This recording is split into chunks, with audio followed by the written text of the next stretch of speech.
Masato begins the story bone-tired from his job. Endless overtime as an office employee drags him home drained each night, where he collapses on the sofa and wonders if this exhausting routine will define his next 40 years. By his second year, he'd landed a spot as an on-site engineer at a corporation. A crushing mountain of work dragged him into inescapable unpaid overtime. Draconian rules chain every employee, and his too-relaxed boss just fans the flames of a toxic workplace. One by one, the workers keeled over from crushing exhaustion, wound up in the hospital, and the boss, enraged, slashed their wages. Outside work, Masato is blasted by scorn for not having a better job. It was the only company that would take him, and day by day, he forged himself to endure the punishing grind. His sense of purpose drains from him, fading a little more with every heartbeat. He clings to a tiny ritual, pouring a small drink into each plant every day, a gardening hobby he grabbed in his first year at the company when he hit rock bottom. Now a burning purpose fuels him, driving him onward. One night, utterly drained, my energy sucked dry after work. He freezes, riveted by a TV ad that fills the screen with smiling farmers harvesting their crops. They've poured their joy into him, and he's sprinting to plant a tiny garden at home to capture that same happiness. And now he spots one of his fruits. It's teetering on the brink of ripeness. He locks onto a cherry tomato streaked with strange markings, stomach flipping with hungry curiosity. What will it taste like? Panic lanced through him. He feared the plant was sick and could infect his other plants. On a sudden impulse, he snatches the odd tomato, stuffs it into his mouth, and gulps it down. He freezes, the question, "Why did I do it?" tearing out of him as his mind goes blank and his awareness slips away. Panic tore through the crowd. Everyone feared it was poisonous or that it had taken effect instantly. Before your brain can catch up, darkness devours everything. He jerks awake to a sky of leaves. He's in a forest, not at home or in a hospital. A blazing status window hovered to his right, stamping his full name, a brand new job title, a cascade of stats, a list of skills, and a blunt note that he'd eaten a reincarnation fruit. Every stat stubbornly clung to 5, turning him into a glaringly lopsided anomaly. His job flipped him from suit and tie desk jockey to sunburned farmer, and bewilderment seized him. A lightning strike of truth shatters his mind. He's been reborn by that automato. At first, he accuses the fruit of fooling him, convinced it's only a hallucination. To prove it wasn't a dream, he strides to a tree and rams his head into the bark. He waits to jolt awake, but searing pain greets him, and he tells himself it's a fluke. He slams his head into tree after tree, over and over, until the pain shreds him and he finally yields, forced to accept this is his reality. He erupted from the ashes, reborn. He jerks to a halt as a tiny girl, no bigger than his fist, pops into existence grinning up at him. He slammed to the ground, jolted into shock, as she rocketed toward him with breathless excitement. He couldn't tell if she was a doll. She snarled she'd slam the reincarnation tree onto him before he could even answer, and a cold, robotic voice in his head intoned he didn't have to try to stop it. Confirmation slammed home. The tiny girl is a dryhead, and now she's their companion. A jolt of vitality surges through him, his energy snapping back, bewildered. He yanks open his status window and freezes, stunned by what flashes on the screen. All of Masato's stats quadrupled, and raw power tore through his body, every nerve screaming with the change. The numbers weren't pretend. They slammed into him as proof. This wasn't a dream or hallucination. He had genuinely been reincarnated. In that heartbeat, the Dryad christened him the reincarnation tree and beckoned him to follow her. He blurted to her, confused, "I'm nothing like that, I only ate a fruit." They bore the sickly color of a tomato. Before he could even register it, more dryads swarmed in, pulled by the first dryad's cry and the pulsing presence of the reincarnation trees sent at him. They swarmed him, whoops and cheers exploding as they crowded in to greet him. His system detonated into a storm of notifications, each one blaring that he'd snagged every dryad in your purchase. Masada checked his status window and staggered as his stats blew up into exponent form, so massive he realized he'd tamed exactly 112 dryads. Each one quadrupled his 5 core stats, blasting the numbers clean off the charts. He crunched the numbers in his head, then shrugged and tossed the explanation aside, no use dragging everyone through the messy math. No one, not him, not anyone, could likely grasp it. He clawed through the chaos, trying to make sense of everything. Masato branded it a hallucination for now, ripped open his status window, and hunted for any allies who could help. He noticed a flight skill that, propped up by his absurdly high intelligence stat, would blast him into orbit the moment he used it. Only 10 MP pulsed inside him, blowing them all could kill him.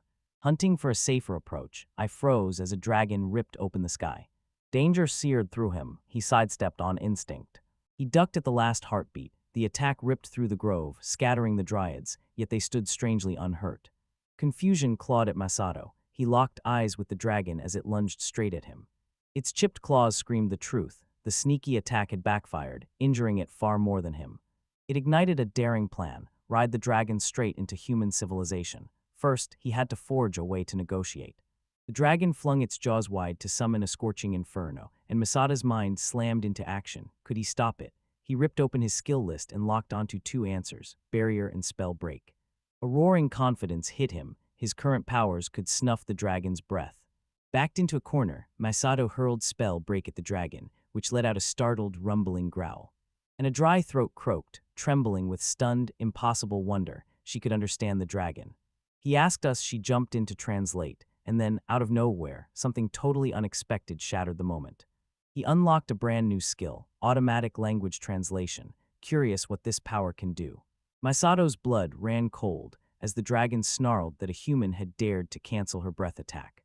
Her words snapped into focus, a jolt of clarity hitting him. He could talk to her directly.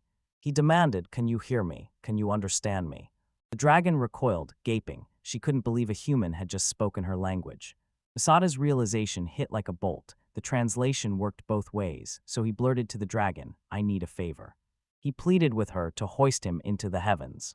He knew he was no negotiator, so he fired a blunt, honest plea and gambled everything on their ability to communicate to sway her. She nodded, admitting she could understand him. The dragon loomed, contempt in its gaze, and crushed the mere human's plea with a single, icy refusal. She scoffed at Masato's plea like it was a bad joke, read the incoming fiery breath, and calmly shattered it with spell break. He hailed her as a noble being and implored her to help someone in desperate need. She turned away, stone cold, slamming the door on any chance of negotiation. They ripped Masato from his search for a skill to counter a dragon. He eyed Forse for two reasons. First, he fought back, defending himself. And even if it failed, the dragon had struck first. Second, if ignored, the town he was aiming at could be plunged into danger, and all the while he was rifling through his skills. He found nanofire, but dread slammed into him. This was exactly how it was going to be. Its fearsome power could turn the dragon to cinders or swallow the whole forest in flames. He'd always reached for gentle spells, but this dire moment ripped that option away. He had no choice. He unleashed nanofire instantly. He unleashed a towering pillar of flame that punched through the clouds and skimmed the dragon by inches. The spell's humble name masked a cataclysmic fury that left the dragon reeling. Planing Masato had unleashed the mythical last atomic inferno. He wielded his blade. Masato insisted he'd only unleashed nanofire. He lacked the MP for anything that grand. The dragon roared and branded him a liar. Hearing it, nanofire still beheld the staggering scope of the last atomic inferno, an assault unleashed without a single chant. Masato had never even heard of that technique. Sensing the drag, he poured his magic straight into an advanced spell. He spotted the terror in her eyes and weaponized her misunderstanding. She held that power not born of flame could tear the world apart. Her proud stance shattered into trembling cowardice the instant his magic struck, panic roaring through her veins. Masato stared as the dragon's voice curdled into syrupy politeness, and her towering, fearsome bulk suddenly looked pathetic. So long as she could still spread her wings and soar, nothing else mattered. He asked again if she'd taken skyward, and she lit up, leaping at the chance to help. He urged her to conserve her strength. This long journey would eat her alive if she pushed herself too hard. She scoffed, tapped out that she'd cross the continent in half a day, and the Sato sagged with relief when he realized her speed matched a passenger plane. He scrambled onto her back, latched on tight, and clung as she rocketed into the sky. She tore through the sky, his hand snagged a scale and tore it loose. He lost his grip and plummeted to the earth, slamming into the ground with a thunderous crash. The dragon only registered when the thud hit her. She blurted a quick apology for not noticing sooner, but Masato, buffed by enhanced stats, didn't feel a thing, a lucky break in a bad spot, and the dragon apologized for her loose scale. Masato shouted at her to slam the brakes on Boeing before it barreled into the dryers nearby. His curiosity snapped to the scale itself, hungry for every detail. She waved him off with a grin, saying it was fine. It was already loose, dangling by a thread and seconds from dropping. She thrust the scale into his hands as an apology, smirking that it would fetch a fortune in human markets. Masato snapped it up, beaming, already scheming to sell it later Then he snatched the skill back and slammed the storage online. He ripped open a portal that hungrily swallowed the scale, branded it the Crimson Dragon Scale, and commanded him to chant item box to pull any stored items free. Masato and the dragon tore through the trees and burst out of the forest at last. He clung to her back as they hurtled through the sky. Eyes locked on the horizon, he spied farms clinging to the land's outskirts as he swept the area. In that heartbeat, he dared to believe this new world would finally let him seize the peaceful life he'd always dreamed of. He couldn't say why, but a fierce, inexplicable surge of power roared through him. Sim spotted a town and commanded the dragon to hover above it. She shook her head and refused, too risky. She urged them to land by the town gates instead. They did. Masato shot her a grateful thanks for the ride, and she beamed, promising she'd gladly help him anytime he needed. Hearing this, Masato's plea tore from his throat, but every path to her was gone. He couldn't reach her again.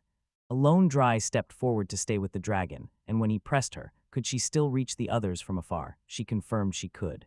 Satisfied, he let her stay as the other dryads streamed after him, the whole green world bursting with joy.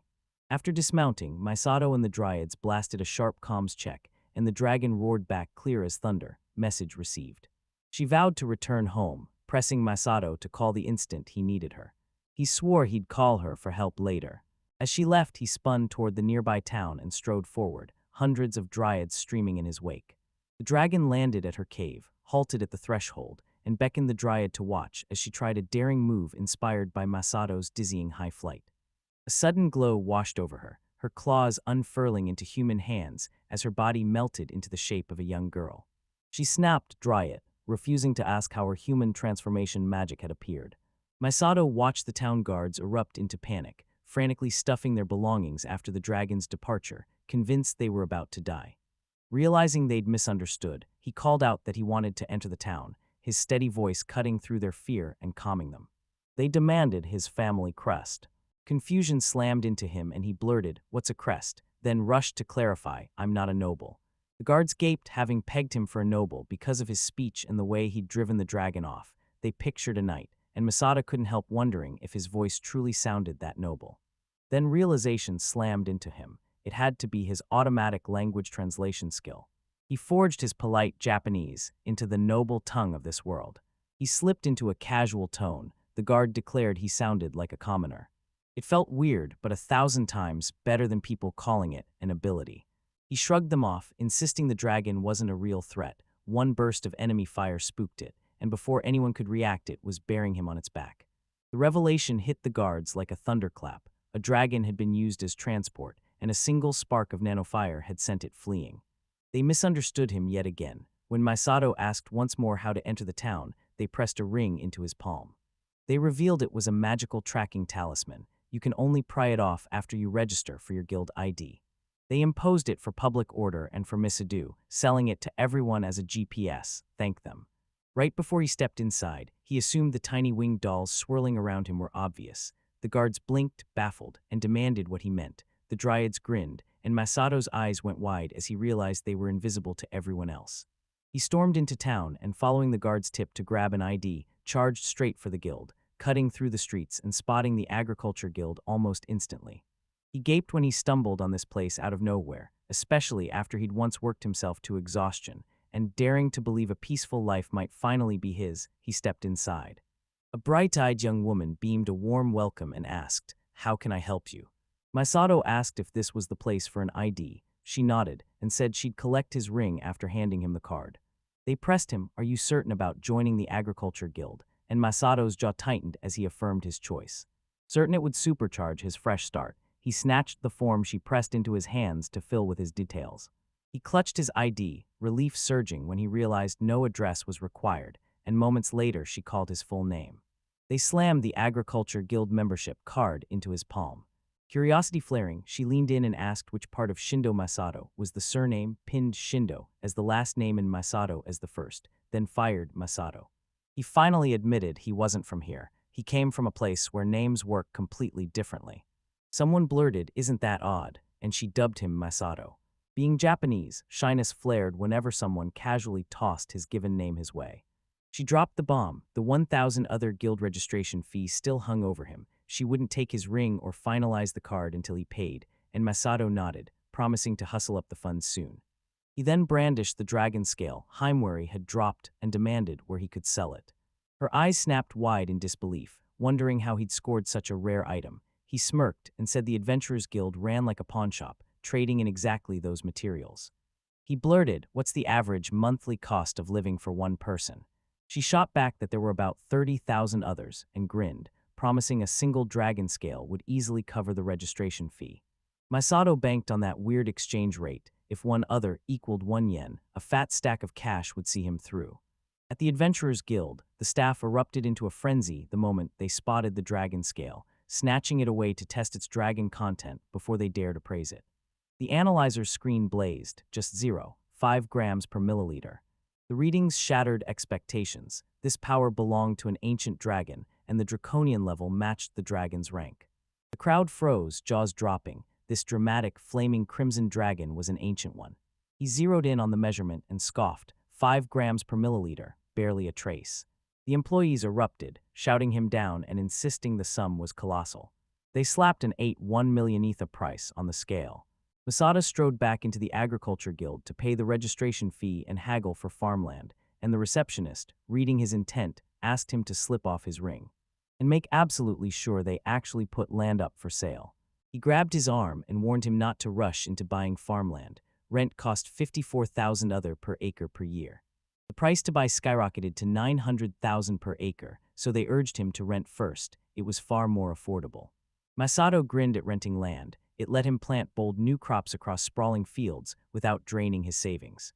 He declared to the receptionist he'd go with the rental, and she asked, ready to pick a location. They slapped a booklet in front of him, each page snapping with maps of lands perfect for the season. He zeroed in on tomatoes and soybeans, the exact crops he'd grown back in elementary school. He slammed down an initial 220,000 other. Unleash a thunderous thank you to the girl for her help. She snapped, "Are you a wanderer?" and warned that a farm's work would chew anyone up who tried to run it alone. Masato swore to her that help stood with him, even if the dryads couldn't fathom his intent. They blasted through the to-do list and snagged an apartment. You pressed your palm to the cold glass, heart racing as you sketched every furrow in your head. Tomorrow you start farming. In just half a day, the life he'd dreamed of snapped into place. At dawn, he bolted out to his rented farmland, miles from the town center, but perched on the outskirts, ready to shout for help the moment trouble hit. The dragon descended. He couldn't see her at all until he switched on his enhanced vision skill. Instantly, she crystallized into sight. He locked onto her, and they greeted each other. She thanked him, gratitude burning in her chest. The dryad's invisibility spell had let her slip into town unseen. Her words hit Masato like a wave of relief. It worked. Then she snapped, "Can you write me back right now?" He soared over the farmland, hurling an illumination spell that traced glowing lines across the fields before he touched down. He asked the dragon to churn the soil at the marked spots with the special mix they'd prepared, and she roared with excitement before diving in.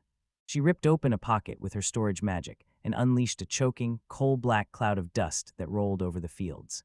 Last night, Masato asked her to conjure his wood ash by setting a far-off grassland ablaze.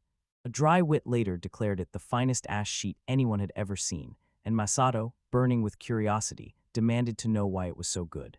The dry had explained the dragon's dung teemed with nutrients, turbocharging the crops into an explosion of growth Masato hadn't anticipated.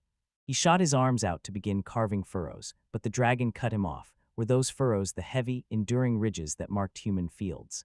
He shoved himself forward to do it, then his eyes landed on her claws, sharp, ready, exactly what they needed. She streaked across the field with her claws, carving flawless furrows and misado. My jaw dropped. That towering behemoth handled the tiniest, most delicate work with impossible finesse. She must have maxed out her dexterity stat. I struck gold the moment I met her in this world. He barked an order to cut an even number of furrows before they broke for lunch. When the fieldwork ended, the dragon suggested they properly introduce themselves. She seethed, sick of being reduced to just dragon, or defined only by her species. Rifling through the scales she'd hoarded, Miss Otto's world snapped into place. She was the flaming crimson dragon. She flushed and confessed the name embarrassed her. She wanted a better one, and Masada blinked, wondering why she'd introduce herself if she disliked her own name. He tossed out Duraman with a cheeky grin because dragon sounded similar. She shot it down immediately, insisting she was a girl and demanding her name be cut. Shock slammed into Masato. He hadn't even known her gender, and his brain frantically flipped through girl names. When Masato finally breathed Himawari, the dragon's face crumpled with relief and then burst into bright, unfiltered joy. Her eyes lit up, the name sounded weirdly unique and she loved it, so she leaned in and asked, "What's your name?" Masato gave a crisp bow and declared, "Call me Masato," and she nodded, instantly understanding. They kept toiling in the fields. Mid-planting he froze, his dexterity stat had shot up to infinity. Curious if this meant he could hurl seeds with unerring precision, he tried it, and his jaw dropped. Every seed arced and buried itself across the field. The dryads erupted in cheers and crowned his seed throwing with a perfect score. Wary and stunned, he blurted, "How did he pull off a throw like that?" Her eyes snagged on the seat's path. Leaning in, she realized every seat was sunk exactly 20 centimeters into the floor. She couldn't believe Masato had that insane skill. Guilt burned through him for making her feel small, so he refocused and barked for everyone to start watering. The dryads vowed to wrench rain from the clouds to prove their power, so Masato placed the task squarely in their hands. They dropped to their knees and prayed. Moments later, a lone cloud boiled up over the field. Rain slammed down. Masato scoffed at its predictability, curiosity sparking over what other mysterious skills he might unearth, and he trained his appraisal skill on the cloud. The sky birthed the Dryad's blessing raincloud, a one-of-a-kind cloud that appears only when Dryads pray, and its water soaked the earth like life itself, enriching the soil and blasting plant growth into overdrive. Misadu gaped. He couldn't fathom a farming ability this potent actually existed. He let loose a roar of thanks for him, Wary, and the Dryads, then told the dragon to head home. Worry nodded my gut as Greed waved it off and told me, "Call her anytime." They strode out of Masada, planting and watering finished, only harvesting left to do. With the harvest booming, Masada dared to imagine a peaceful life here. Nostalgia for Japanese flavors burned in him, so he slapped together the humblest dish. The world lay stripped of every staple. No soy sauce, no vinegar, no miso, no mirin, not a single grain of rice. He pondered planting soybeans to craft soy sauce and miso, then inspiration struck. He could whip up a dish right away. The next day in the mountains, Masato dove at a charging boar, knocked him cold, then scolded him, worry ripping through his voice. He slammed his palm down and snarled that he'd asked for a mountain of wild vegetables, not animals. She blinked, baffled. He handled the boars like it was nothing. They were here just to gather ingredients. He decided to whip up a savory egg custard for Chu and Mushy. Eggs were already in hand, but he needed mountain vegetables and mushrooms for the dish, so he pleaded with him, Worry nodding his voice to bring them there.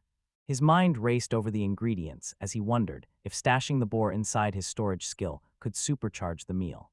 A flicker in a nearby tree yanked his gaze. He looked up and instantly recognized Japanese wild parsley and oyster mushrooms. Confidence surged through him. Then Himawari's excited shout yanked him over. She insisted she'd discovered mouth-watering mushrooms. Masato's eyes snapped to the cluster. He knew at once they were poisonous flyaguric mushrooms. It oozes toxic compounds, evotinic acid and muslimol, ready to strike at the slightest touch. He froze, mouth agape, then snapped an urgent warning about the danger bearing down on them. Himawari, unbothered, told Masato not to fret. Memories of his towering vitality stat surged as the mushroom's surprisingly bold flavor exploded on his tongue, and Masato hesitated. Memory slammed him. Fly-agaric wasn't just poisonous, it was packed with ibotenic acid. It detonated a mommy, said to hit 10 times harder than glutamic acid, and mushroom fans actually nibbled bits for the flavor before spitting them out. If you could shrug off its poison, it'd be a game-changing ingredient. Masato snapped into action to collect some. Himawari grinned and called it a smart plan, and a deadpan voice chimed that she'd found something tasty. Masato snatched the family's citrus and squeezed it, unleashing its potent aroma into the air. Perfect as a chaw and a mushy topping, it practically screamed to be devoured. He'd gathered every scrap he needed. He blurted, panic lacing his voice, "We have to head back." She eagerly volunteered to taste his dish, and Masato's grin said it all, brilliant idea.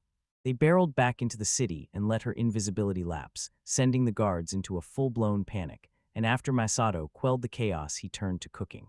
Ingredients stood ready: processed wild boar meat, plump oyster mushrooms, a seasoning forged by expert hands, and fresh market eggs. Citrus and wild parsley electrified the silky chowan mushy. He beat the eggs into a furious froth and boiled up 3 times the broth. They unleash alchemy to transmute any double boar parts into concentrated seasoning, then dissolve it into water to forge the broth. He whisked the broth and eggs into a silky mix in the bowl, popping every bubble until the top lay glass smooth. He shoved meat and mushrooms into the cup, then flooded it with the egg mixture until it was 80% full. No steamers existed here, so he grabbed a frying pan, poured in water, nestled the cups inside, and cranked up the heat. No foil in hand, he slammed up a crackling barrier instead. 10 minutes later, he shut off the heat, tilted the cups, and watched the liquid turn crystal clear. The dish was done. Then perch a zesty citrus slice on the rim of every cup. At last, chow and mushy complete, its silken surface trembling with steam. She climbed onto the balcony to tell him where it was ready, and he couldn't stop wondering how she'd managed to eat such a tiny portion. Her size turned the whole thing into a gamble, but Himari asked him to wait. Then she exploded into brilliant light, her magic crafting the glow into a small human girl. She draped herself over the balcony rail, eyes locked on Masato, and breathed, "How does my human form look?" He gaped, relief crashing through him as they finally tore into the meal together. "I'm worried I'll be seen as proud." They dove into their seats at the table where Masato had just served the dish. Thanks rained down on both of them just before they dove into their meal. He snatched it away before she could sink her teeth in. He urged her to squeeze the citrus on first to blast the flavor sky high. They obliged, then tasted. Masato erupted in praise. The dish was delicious, its texture flawless. Parsley and mushrooms injected a lively texture, and Himawari closed her eyes, reveling in the silky, rich flavor. Tears flooded Masato's eyes as he realized this was the exact taste he'd been craving. The moment he bit the mushroom, he froze as a tsunami of umami slammed into him, a flavor like nothing he'd ever known. A chill cracked through him as he finally grasped why mushroom enthusiasts chased poisonous varieties. He slammed a detox spell into the air, neutralizing the poison in an instant. Relief flooded him as magic let him finally savor the world's flavors safely. My eyes went wide as the poison struck him and did absolutely nothing. Worry gnawed at them, yet they kept eating and chatted happily through the rest of the meal. After their meal, Himawari exploded into praise, gushing about Masato's incredible cooking. When he asked if she wanted more, she practically leapt and cried, yes. She asked him to stash a portion for later, delight sparkling in her eyes, and Masato vowed he'd save her some next time. After seeing her off, it hit him. With a flash of creativity, he could turn every meal in this world into an unforgettable feast. The next day, with time to burn, Masato went window shopping, and his eyes zeroed in on a steak seeker he'd end up using later. Sky-high prices slapped him awake. He vowed to turn his field's harvest into his own wares and slash his costs. At that exact moment, Carol from the Agriculture Guild burst into view. He shot her a grateful grin, thanked her for the earlier help, and asked why she was here. Carol laughed and said she was out shopping for her home garden. With the guild on its day off, she jumped at the chance to shepherd him through the store in her guild staff role, laser-focused on making him succeed. Masato seized the offer with a grin, and Carol beamed. Masato's pulse raced. The world promised 1,000 surprises and mysteries to unravel, and Carol thrust a set of enchanted tools into his hands. Armed with a seed invasion barrier that slams the gate on invading weeds and a sprinkler tool that makes watering effortless. But he insisted the rain, a blessing on the parched earth, was enough. He bragged he could summon and bend rain clouds to his will. Nobody else could even see the dryads. Needing answers, he stormed out, leaving Carol reeling at his unexpected reliability. His gaze snagged a familiar can of liquid fertilizer. Confusion flared. Why was it here, in a non-industrialized city? A place where ammonia production for fertilizer has no business existing. They blurted, how was it made? Carol overheard. They dropped the bomb. The liquid fertilizers were dungeon drops, and the soldier gaped at the game-like revelation. He raved that growth enhancers, costing 5,000 other per can, ripped 5 days off crop growth on every acre.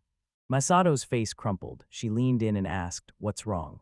He confessed he'd been craving a game-style instant harvest, and when Carol asked for clarification, he spelled it out. But she warned, voice cold, that enhancers were deployed only during harvest season. Masato saw their cost, bulldoze the meager benefit. Carol sneered, only rich farmers could profit from them. Spotting Masato's dragon scale, she grinned and dared him to storm the dungeon and claim the loot himself.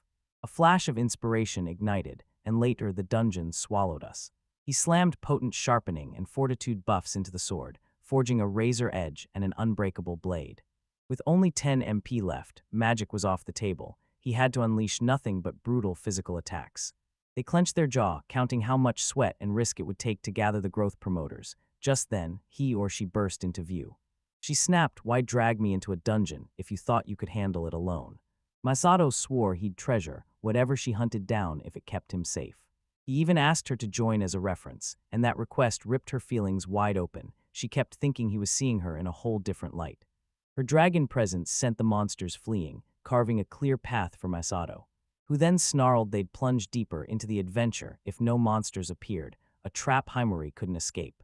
He ripped open his status window, triggered a skill, and pictured an elevator slicing through the dungeon as the perfect shortcut. The system stamped the construction complete, and the dungeon erupted into a violent tremor.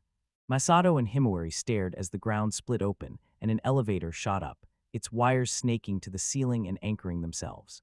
The door burst open. Masato's master-level architectural skill had somehow worked. He froze, worry biting at his bones and his thoughts spinning, while Masato shrugged and casually dropped that he'd built a lift. She snarled, grumbling that he was reshaping the dungeon's structure with maddening ease. They plunged down the elevator and slammed headfirst into a swarm of enemies. On the ATAF floor, a colossal bear monster reared up and barred their way. Masato snapped, "Is it stronger than me?" And I heard the cold answer, "No, it isn't." Knowing he only had a 1 in 100 shot while it rested, Masato lunged for the neck, ended it in a heartbeat, and a card tumbled free. Himori staggered back, disbelief burning in his eyes as he snapped, "What happened? What did Masato do?" He shot back that he'd struck its weak point, then pored over the card. A wavering summoning card that rips open transport gateways and harbors vast storage magic. They asked if only bears dropped it. I fired back that monsters of the same level could drop the same items. Masato's eyes darted to the crocodile monster that had just appeared. She hesitated, unsure if that's who she meant, but before she could answer, he'd already moved. He sliced the crocodile's neck with surgical precision, and she snapped that he'd been too slow and cursed when something clattered free. A tiny vinyl greenhouse, perfect for growing plants, stood nearby. Masatov's jaw dropped. He hadn't expected it to be this useful. It pulsed as if an alkyl decam mushroom could sprout from it. They were mushrooms. Himawari burst forward to explain the. He crushed the White-Hand-Age disease, curing one of the 5 deadly epidemics. The revelation slammed into her. Her mother had it, with only 300 years left, and her hope shattered. Her voice cracked as she declared that growing alkyl calm mushrooms could save her mother. Excitement surged through Masato at the thought of cultivating them. Desperate for a growth enhancer, he lunged forward and barked, "Do those mushrooms have spores?" Himori snapped, "They spring up everywhere but refuse to be cultivated," and Masato hissed, "Bacillin and bacteria, Earth's deadliest poison." They barreled forward, and a lightning-fast mimic monster couldn't touch Masato. It spat out a dubbing card that instantly duplicated any dungeon item. Himawari scanned the battlefield. Every floor monster lay vanquished, but the growth accelerator was nowhere to be found.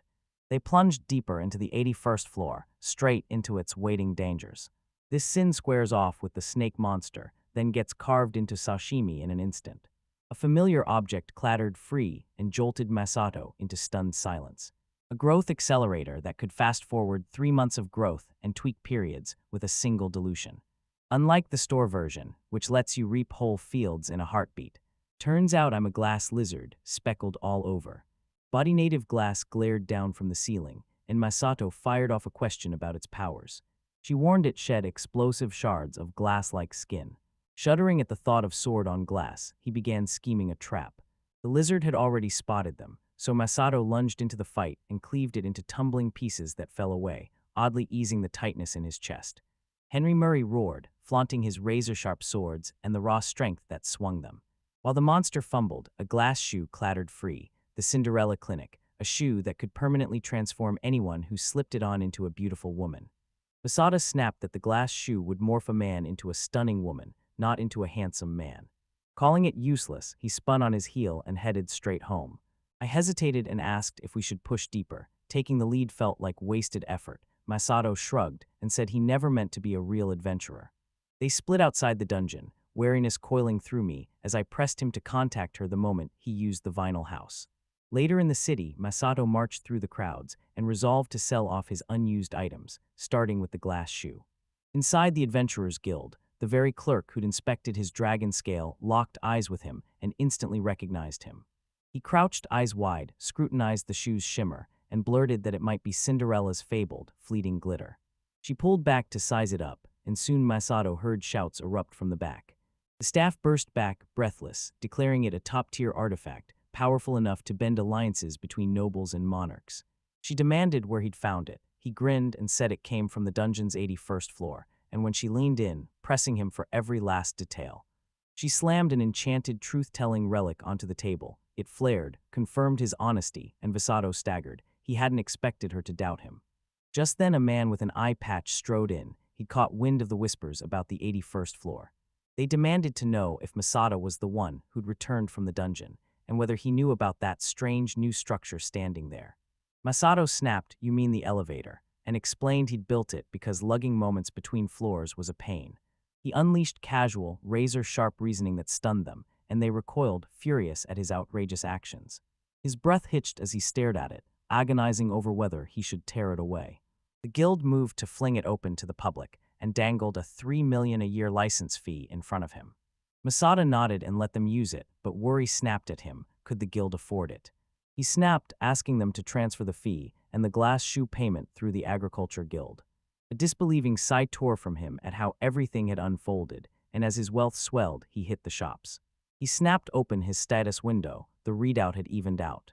He surged into battle with a colossal 25,500 HP and 4,500 MP crackling at his command. Relief hit him like a thunderbolt as his MP surged. He could keep casting non-stop through the farming run. Later in the fields, he crouched amid the swaying grass, mind racing as he schemed how to unleash the growth accelerator. The Dryad stepped forward, hands a blur as they brewed it to perfection, then told him to pour it into the rain clouds. And to his shock, jagged inlets yawned into it. He poured anyway, without asking why, as water-laden clouds rolled over the fields. The enhancer poured from the sky, and saplings shot up so fast it felt like the world had been slammed into fast-forward. The plants shot sky-high and needed support, so Masato seized gravity itself and pinned them upright when there were no support pillars. The plants ripened into plump, nearly ripe tomatoes, soybeans, and edamame, wowing Misadu, who moved to harvest half the crops. They slammed a list of the Dryad's help onto the table, every entry handed over with eager, willing hands. He bought stout pillars for the tomato vines and pressed Dryads into service to brace the plants as he hammered each post into the earth. The Dryads twirled and chanted, pouring every ounce of magic into helping Masato as the growth enhancer painfully recharged over 4 grueling days. He urged them to wait, don't harvest the remaining crops yet. 4 days later, they stormed the fields and harvested every last tomato and soybean. Returning to his apartment, Masato slammed open his item box and froze at 20 tons of tomatoes, 892 kilograms of edamame, and 984 kilograms of soybeans. He lunged, unleashed his appraisal skill, and scanned them. His jaw dropped when it revealed the tomatoes were everlasting. Infused with a potent anti-aging ingredient that froze aging after just 100 grams a week and boasting perfect flavor, the soybeans called Divine Eye Black Beans doubled your vision and unlocked the telescope skill with 100 grams weekly. Like the tomatoes, they exploded with top-tier flavor, sending the Sato reeling, eyes wide as he scrambled to grasp what was happening. He sank his teeth into a raw tomato, and the flavor exploded so wildly he couldn't tear himself away, proof it was exceptional. A grin split his face. The item box kept them fresh, so he stashed some for himself and sprinted to the guild to sell the rest. At the guild, Masato slammed his wares onto the counter, leaving Carol reeling at the colossal harvest. Disbelief ripped through him. A novice had amassed that much in a mere 2 weeks. He pinned half his success on her. Her mention of the dungeon lit the fuse. He slammed the growth accelerator he'd found into her hands. It ripped 3 months off the growth timeline. Carol's brain short-circuited. She couldn't tell if he'd said minutes or months, so she shoved the whole thing aside. They shoved every distraction aside and dove headfirst into sorting the harvest, hands a blur as they ripped through the piles. She unleashed her sorting telekinesis. Fruits and veggies rose, whirled, and snapped into tidy, floating ranks. Masato's mind leapt to one idea. The skill was sorting the crops by quality. Carol gaped as each item gleamed pristine, not a trace of disease or damage. A hunched old man shuffled up and croaked, "Are these the legendary vegetables?" He zeroed in on them with razor focus. Masato scoffed at their specialty, and the old man burst into panic. They seized him, shaking him and screaming how he'd grown them. Masato shrugged with a lazy grin and said, "Regular seeds." Carol snapped she'd escorted them to him, guiding the old man too. It hit them like lightning. A legendary Dryad fairy must have helped him, leaving Masato speechless, and the Dryad he'd brought gaping even more stunned. He fired off a joke on a whim that the dry had eased the tension, and Carol, puzzled, said dry reminds me of fairy tales. He scoffed that legendary fairies would ever befriend humans, utterly blind to the dryads standing right there. Masada grinned, sure the crop's quality sprang from the parched soil, and the blessing's power that magnified every stalk. The rain slammed into the earth, infusing the soil with nutrients and supercharging the plants far beyond normal. Carol declared Misada's produce demanded a merchant like no other. He was stunned until she slammed the truth down. Exclusive merchants kept high-quality goods apart so prices stayed fair. He discovered his tomatoes could stretch lifespans with a freakish power, and learned Misadavis crops that carried such effects were barred from being sold alongside ordinary goods. He hired an exclusive merchant, shelled out a crippling fee, and bought anonymity so deadly pursuers couldn't trace him. Masato nodded, confidence sparking, agreed, and ordered the dryads to warn him the instant any suspicious person neared his home. One dryad flashed a grin and vowed they'd handle it. The old man barked he'd already told the guild master to lock down a dependable, exclusive merchant. A hooded man named Cole suddenly stepped into view, and Carol instantly hailed him as the perfect choice. Cole boomed that he was a special traveling merchant armed with a skill called mystification, then reassured Masato he could be trusted. Masato leaned in and asked about mystification, and Carol's eyes lit up as she said it lets you dissolve into mist and slip through the world unhindered. Word spread that Cole's younger sister had a rare power, and a ruthless criminal gang zeroed in on her. And he seized several members, sparking his mystification skill to tear through his mist, break free, and sound the alarm at their base. Masato, shaken by the harrowing tale, ignited with fierce resolve. He had to help and claw his way back. They called it owning the prized goods merchants crave. He strode over, greeted Cole, shoved a thank you card into his palm. Cole's jaw dropped. Carol's voice shot up. That's the Wavern circulation card. The elder intoned that only 5 such cards existed, relics of an ancient civilization. Cole agreed this was the nation's flagship transport, unleashed only in times of national crisis. The Sato snapped, is that true, as Carol warned that using it would catapult him into the history books. They sealed the contracts, bid Cole a final, aching farewell, all to keep him safe. Masato dispatched a dry head to shadow him. They carved the profits. Masato claimed 75%, Cole earned 20%, the guild got 5%, a fair split since Cole risked his neck. Right before Masato asked Carol to sell him wheat seeds, he stepped forward. Carol agreed, but was. She stared. Wheat wasn't even in season, and when she pointed that out, Masato waved it off and clung to his own idea. He stormed into his field, ready to grow whatever he wanted by pumping the soil full of potent growth enhancers. My stomach howled for tempura as I schemed to farm with the dryads. Summoning Haimwari, they yanked him into a high-stakes meeting to clear the field for the alcaldica mushrooms. First, she had to wrest life back into the withered fields, and the dryads insisted he trust their rain. They tangled Masato's thoughts, keeping him baffled until they snapped, watch. They ripped the sky open and unleashed rain clouds that dissolved dead plants the instant they touched them. Another dry ability burst forth. The rain shredded dead plants and shoveled their nutrients straight into the soil, so the next planting needed no compost. Astonishment seized Masato as he burst into rapturous praise for the dryads. Moments later, Worry burst in, demanding to know if he'd cleared the field. He used the item, and it shoved him into choosing a spot for the greenhouse. The tiny package shuddered, then unfurled into a sprawling greenhouse. Masato smirked at how handy it was. It practically beckoned him inside, and he demanded whether she'd brought alcaldic mushroom spores. She jabbed a finger at a nearby stone and said the spores had been scattered there. Masato froze, baffled, nothing there until she leaned in, forced him to peer, and the spores suddenly clung to the stone. Masato fired up his microscope skill and gaped as tiny alkyl decommissioned spores cloaked the stone.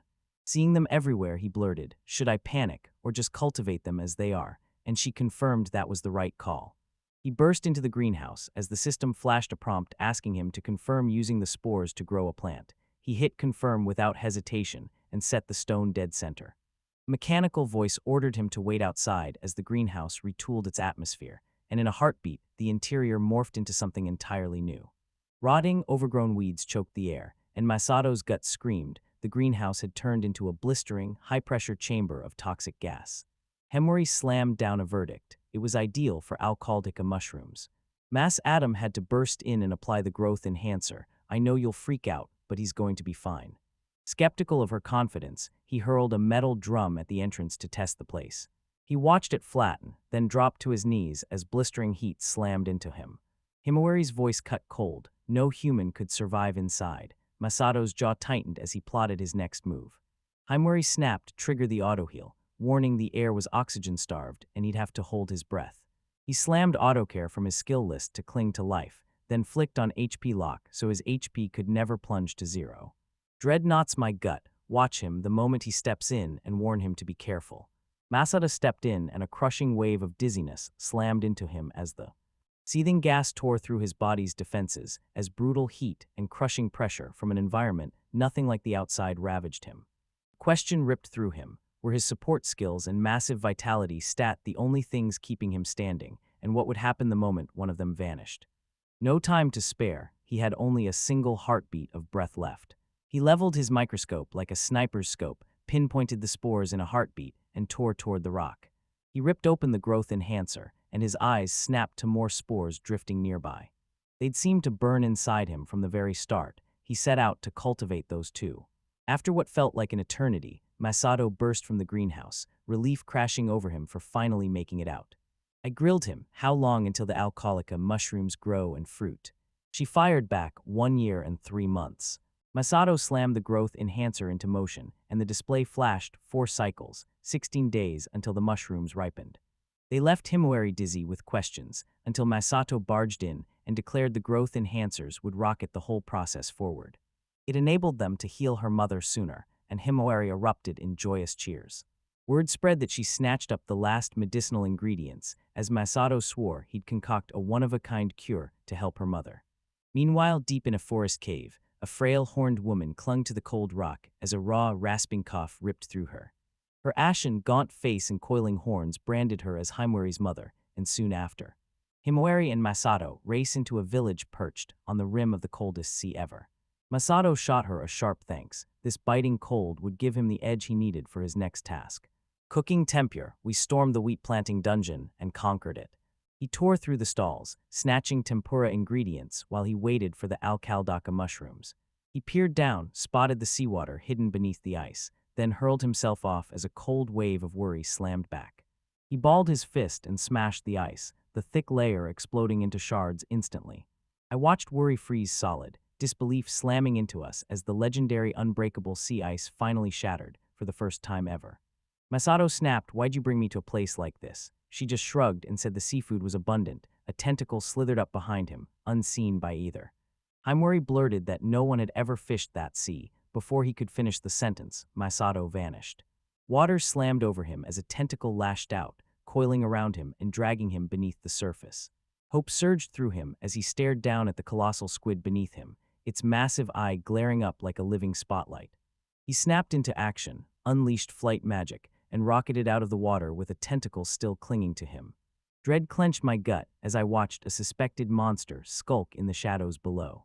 The creature erupted into view. Masato barked that it was a prize, and having come this far, he vowed to haul it in. Channeling flight magic, he began hauling the enormous beast from the water as the squid thrashed and lashed with its other tentacles, but Masato ripped free and darted clear of every strike. Memory struck him, slammed the base of a squid's head, and it dropped stunned. Not sure the tactic would hold, Masato clenched his teeth and hauled the creature toward him anyway. The giant squid flailed, utterly powerless in midair. He unleashed a savage chop at the base of its skull, right above the eye, and it went out cold instantly. Masato wasted no time. He snapped a storage spell on it and shoved it away. My worry flared as it stood bewildered and suddenly fired. The squid lay half dead, still thrashing, and storage magic would reject it. It's built to swallow only the truly dead. Masato snapped that his storage had already written off the paralyzed squid as dead. The definition of death was maddeningly vague. Himawari gaped as Masato bent the very laws of storage magic. She shrank to a shadow beside him, utterly dwarfed by his presence. Masato missed the meaning behind her words. It unleashed flight magic and dove beneath the waves, the exact trick that had saved it before. He plunged into the abyss, swallowed by a writhing swarm of sea life, as schools of smelts and horse mackerel surged alongside him toward grab a few. A hulking fish erupted behind him, scattering the smaller fish into a frantic blur, and then, with a jolt, he realized it was a tuna. Catching the opening, Masato snatched his sword from the item box and blasted through the water toward it. He lunged, thrusting with pinpoint precision, seizing the tuna in an instant. He set out to catch more, then his gaze locked on a shrimp, and a sudden craving for tempura shrimp blazed up, so he lunged in to net a few. Masato shot to the surface with a bountiful haul. She gaped in amazement, and Masato agreed, then asked her for a ride to the market to have the fish processed. At the harbor market, the shopkeeper slammed the knife down and refused to process the fish, vowing loyalty to their fishing boats. Masato gave a sharp nod, pivoted, and strode off to try somewhere else. The store manager slammed a hand up, stopping him cold, and demanded to see the rest of his catch. Masato thrust the tuna he'd caught into view, and the manager and his employee froze, jaws dropping at how plump and shockingly fresh it looked. The manager swore they only sourced from trusted clients, but Masato's tunas blew their usual stock out of the water.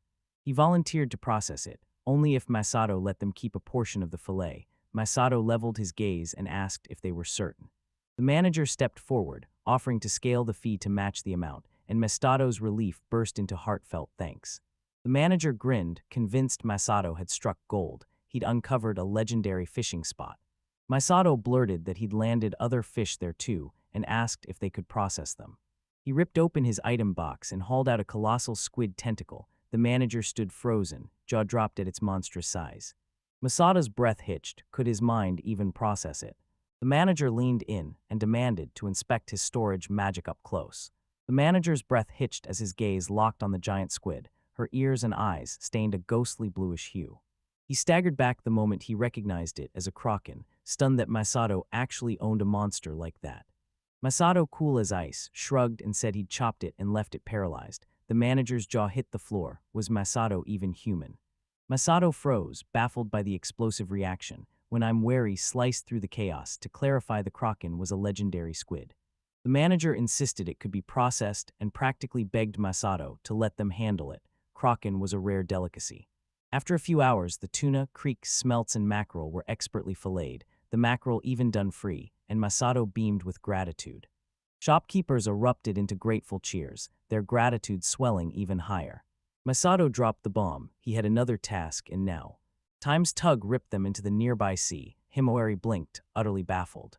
They barreled into the waterfront. Masato claimed a spot, and Himawari snapped, "What are you up to?" He planted his feet against the raging surf and unleashed an advanced alchemy spell. Worry flared in my gut, unsurprised. I thought Masato was pulling another wild stunt. Without warning, powdered grains blasted up from the ocean and slammed together into a perfect white sphere.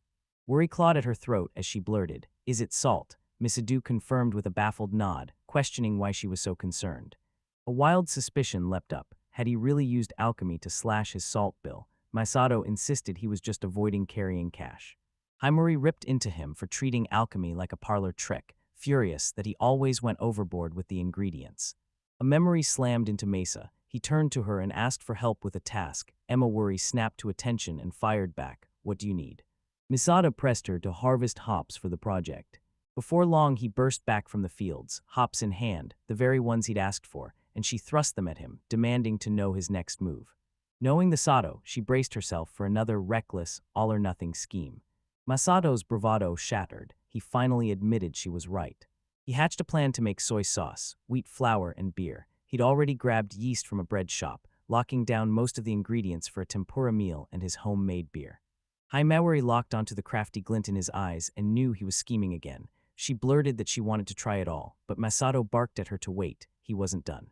He snatched a dubbing card from the dungeon's depths. Curiosity burned, and dread clenched my throat as I snapped, "What are you going to duplicate?" Masato slammed the card, and an exact copy of the greenhouse burst into existence. She demanded to know what he meant to grow. He sidestepped the question and uncovered something. He dripped a single drop of growth enhancer, and the change hit instantly.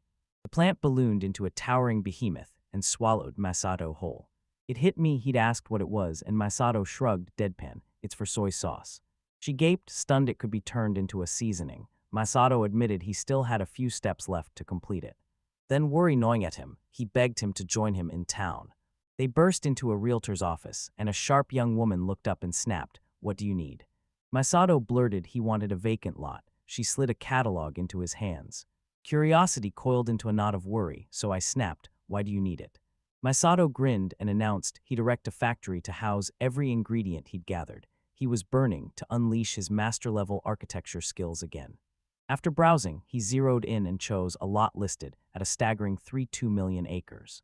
The women closed in, pressing him, need a loan or a guarantor appointment, and even offered to take one of his belongings as collateral. Short on cash, Masato steeled himself and applied for a loan. Masato slid a card forward, then snagged a chunky, irresistibly cute service brochure. The women gasped the instant they saw it.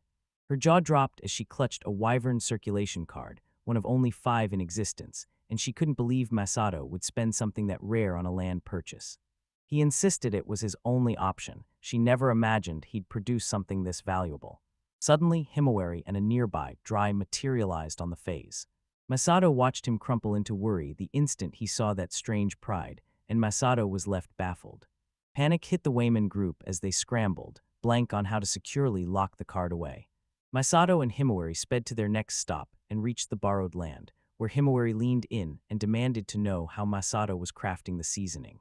Visada thrust his palm skyward, ignited his master-level architecture skill, and a blinding light exploded from the town center. He pictured a factory, the first floor alive with dryers and huskers stripping wheat, the second floor roaring as mills ground it into flour. The third churned out soy sauce, and the fourth bubbled with beer brewing. After graduation, his food manufacturing research carried him through the brutal job hunt. He burned with gratitude for it.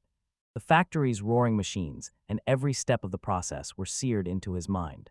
Before anyone could blink, a building shot up from the empty lot.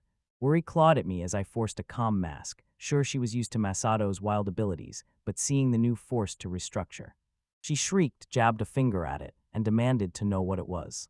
They stepped inside and Masato's eyes drank in each floor. Every detail matched his vision. His preparations were locked in, yet bafflement churned in his gut. A worry flared and asked, "Is this what heat means?" Masato confirmed, voice steady as iron. They'd move after the harvest in 2 days, and he urged her to return to the field then to witness something truly special. Still reeling, it hit me. He just asked, "What do you mean?" 2 days later, Masato slammed a 3rd dose of growth enhancers straight into the Hilda mushrooms. I'm a worry gaped at their colossal size, and Masato snapped, "They're visible to the necktie now." Panic clawed at me as I begged for her mother to wait a little longer. They burst into the wheat field, scouring every stalk with sharp, searching eyes.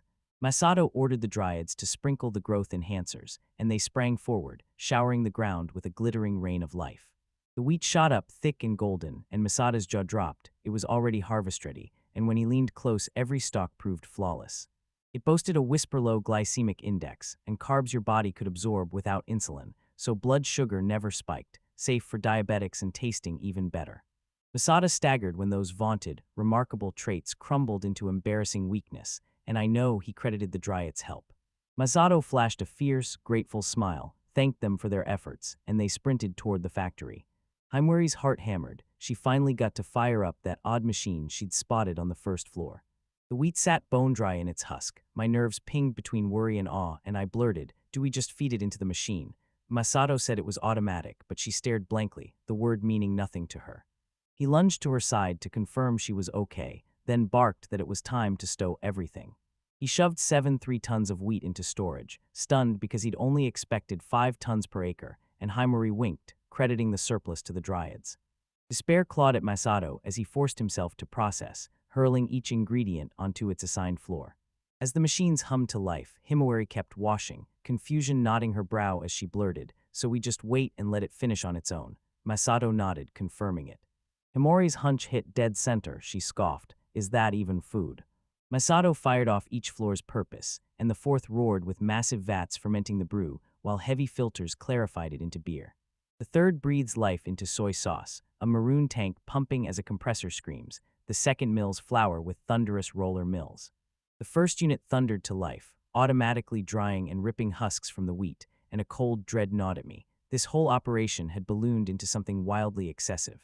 She waved it off as mere cooking, clueless that Masato had built groundbreaking equipment, while he watched her and wondered if she was only chasing fun. He urged her to ditch the stress over the process and picture the mouth-watering payoff waiting at the end. He swore everything would explode with flavor. Masato's eyes snapped to the soy sauce malt. It was finally ready. They exploded with giddy excitement, imagining plate after plate of mouth-watering dishes.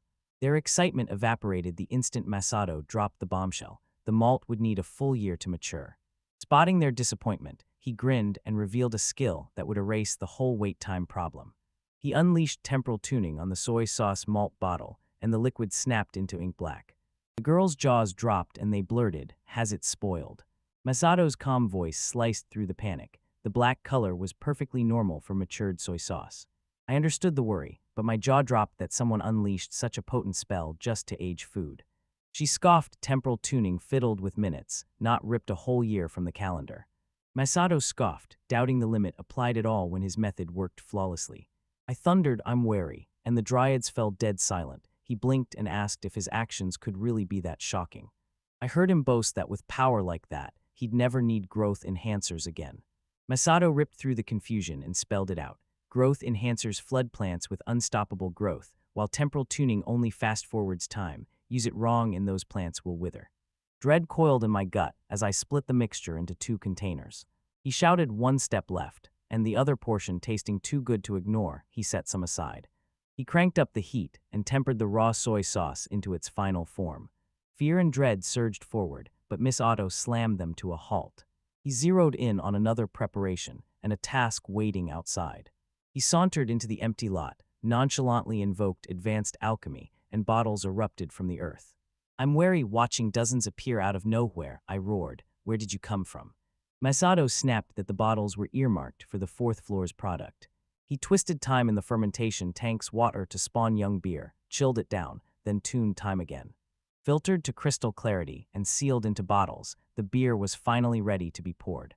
"I'm a worry," the maze confessed. "I've never seen a drink like this," and Masato grinned, assuring her it was top-notch and to look forward to it. He roared, rallying the others to fetch the wheat flour from the 2nd floor. The moment to cook hit, apron on. Jame Worry vowed to watch every move and pry the secret from Masato's renowned cooking. Masato and Himmler Worry dove headfirst into whipping up snacks together. Masato cracked eggs, poured cold water over them, added flour, and whipped it into a smooth batter. Then they cloaked fresh seafood and store-bought sweet potatoes in a flawless coating. Once the oil roared hot, he plunged the ingredients into the sizzle, then flicked ribbons of batter into the bubbling oil, forging crisp, lace-like decorative shapes. He also plunged the edamame into a roaring pot and boiled it until it steamed. The sashimi sat pre-sliced as they spread it across plates with bold, carefree hands. Masato sealed the display with one last, deliberate flourish. Spraying the spirit mediator unleashed a shimmering mist that let fairies pull up chairs and feast with humans. The meal was finished. Worry exploded inside me. A maze had never seen food like that before. They swarmed the table, eyes alight and hands darting forward, everyone poised to eat. Their first bites changed everything. Masato Fatha Sashingi blew his senses apart. It was the best he'd ever had. A wary knot tightened in my chest, but I had to admit the seasoning paired perfectly with the fish fillets. They slapped the label "mold extract" on it. Masato snapped, "That's soy sauce." He bit into the Kraken meat and his eyes widened. The flavor was shockingly delicious. And burst out, eyes sparkling, that both the sashimi and tempura were incredible. Himawari's jaw dropped. She hadn't expected a meal this mind-blowing. Masato tore back the curtain to unveil one final, heart-stopping day. He slammed a beer bottle and 2 clear mugs forward, boiling at a maim. A knot of worry tightened in me. I'd never seen that frothy drink, and even the dry adloped stared, baffled. Masato swelled with pride and proclaimed the drink beer, the alcohol that paired perfectly with Adam Mommy. A worry slithered forward, stole a quiet sip, and her eyes snapped wide at the delightful taste. It shattered every taste she'd ever known. Its flavor and aroma were flawless. Masato let out a low, satisfied hum at the smooth finish, then lifted his head and thanked her for collecting the hops. Worry twisted in my gut, so I scrambled to gather more, and Masato, grateful, dove straight into growing them. They bit into the edamame and were hit by a rush of rich, mouth-watering flavor. He gobbled it up like there was no tomorrow, swearing it melted in her mouth. Masato, heart exploding with joy, never imagined he'd savor food and beer like this after reincarnating into this world. Pride swelled. He'd built the factory in. He primed everything, fire in his chest, craving another round of beer in this life. Tipsy, he leaned in with a crooked grin and mumbled an apology to Heimwary for cutting the night short. Wobbling, he sank onto his cot with surprising grace and yanked a blanket over himself. Jame Worry gaped as the Dryad slapped down a perfect score. Masato, once shackled to a corporate cubicle, never. I'd chased this life in my dreams, and now true happiness blazed through me. I know I tried to wake him. The next morning, fueled by monstrous vitality, Masato burst awake, clear-headed and utterly hangover-free. He reveled in how this world's magic bent to his needs, then his gaze cut to an empty space. Maori was gone. A dry head snapped that she'd slipped away the previous night. After frantically yanking Masato and screaming his name, Masato lay out cold and wouldn't stir. Himewari spotted the dirty utensils and unleashed her purification skill to thank him for the meal, turning every piece spotless and gleaming. Exhilaration surged through her. She rocketed into the sky to chase down more hops. Hearing the dryad, Masato realized the truth and froze. He wondered if he'd overworked, wasted time, and even worried a dragon. But her blazing enthusiasm and the kitchen's spotless gleam stopped him cold. He realized she adored the food. Watching his worry melt into a hungry love for beer and soy sauce, Masato knew the whole world would catch her fever. He carved off a share of his harvest and sold it straight to the guild with the rest of his crops. He stepped into the guild to a frosty reception. Carol beckoned him inside, eyes blazing, and snapped that she needed to discuss something with him. Masato flinched under Carol's intimidating glare and swallowed his defiance with a silent nod. Inside, he forced a cautious voice and asked what she wanted to talk about. Carol held her tongue and unveiled a towering mountain of gold coins. They blitzed out of the Adventurers Guild, dead set on claiming the Cinderella shoe at the sale. The tally exploded to 27, 4 million, even Masato's jaw dropped. Carol gaped. She admitted she'd never laid eyes on riches like this and demanded to know what that lone item was. Masato revealed the shoe was a treasure coveted by nobles and royals. To guard his privacy, he'd funnel the sale through the Agriculture Guild and hide it behind the Adventurers Guild. He dodged nobles like ticking bombs, their webs too tangled, and the guild's ironclad secrecy put him at ease. Carol's breath hitched. She understood, and admitted she was stunned but pleased that Masato trusted the guild. He blurted out that he'd come to sell his crops. Carol's jaw dropped when she realized he'd pulled another harvest so soon. She hustled him to the warehouse and shouted for an appraiser. The wizened appraiser swept into Masato's fields, hawk-eyed and ready to inspect every stalk. As expected, his jaw hit the floor when he saw the diabetic-friendly wheat, and he hailed it as a remarkable find. He sneered at Carol, asking if she was selling ordinary seeds, skepticism and irritation coiling in his voice. Carol snapped that those special seeds weren't available on the market, and Masato prayed they wouldn't burst into an argument. The old man's jaw clenched as he realized the dryads were real and secretly backing Masato. The dryads reeled at their exposure, while Masato chuckled low and pleased. Carol locked the deal. The new crops would move only through a handful of hand-picked merchants, and for diabetic nobles, that wheat sparked a quiet revolution.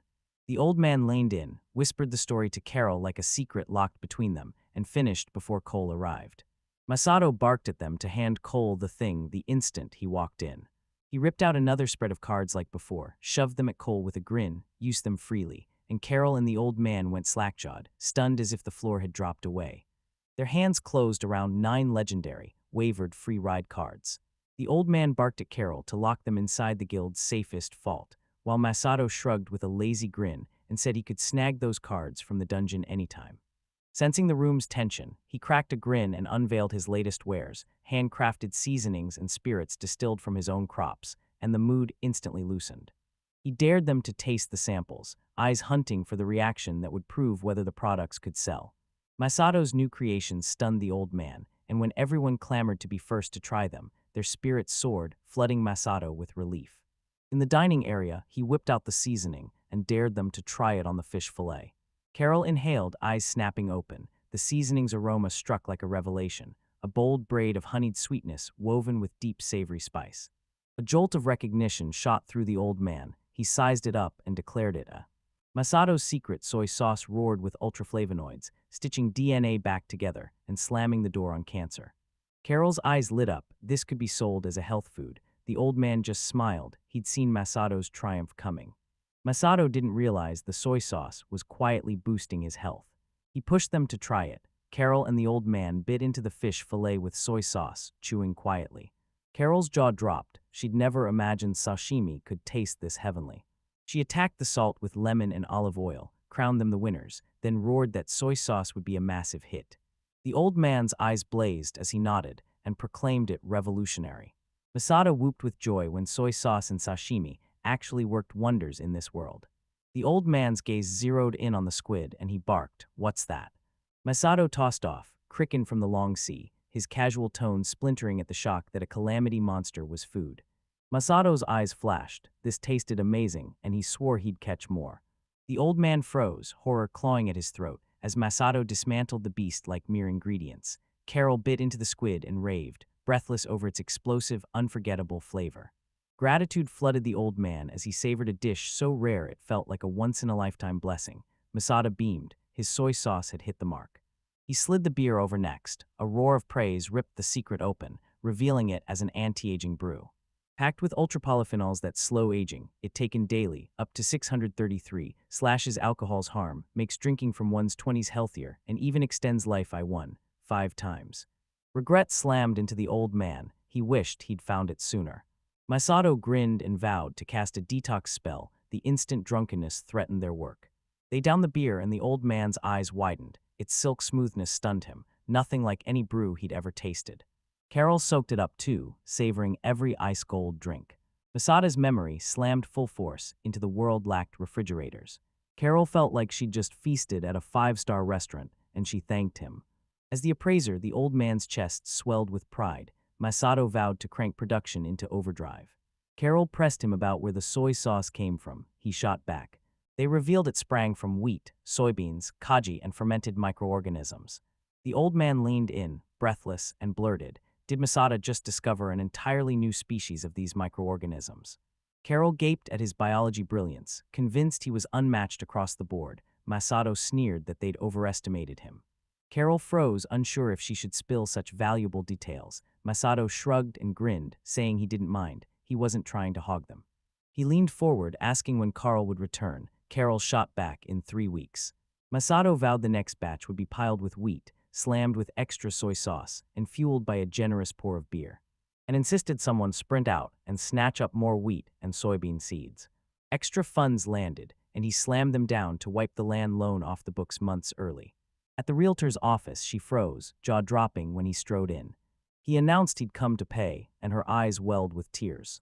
Elation hit them hard as they begged him to take back the wavering card clinging to its dresser. Masato wondered if it was really that tough. The factory land belonged to him now. A dryad leaned in and asked what his next move would be. Masato swore he'd plant the new seeds and called on them to help. The dryad agreed.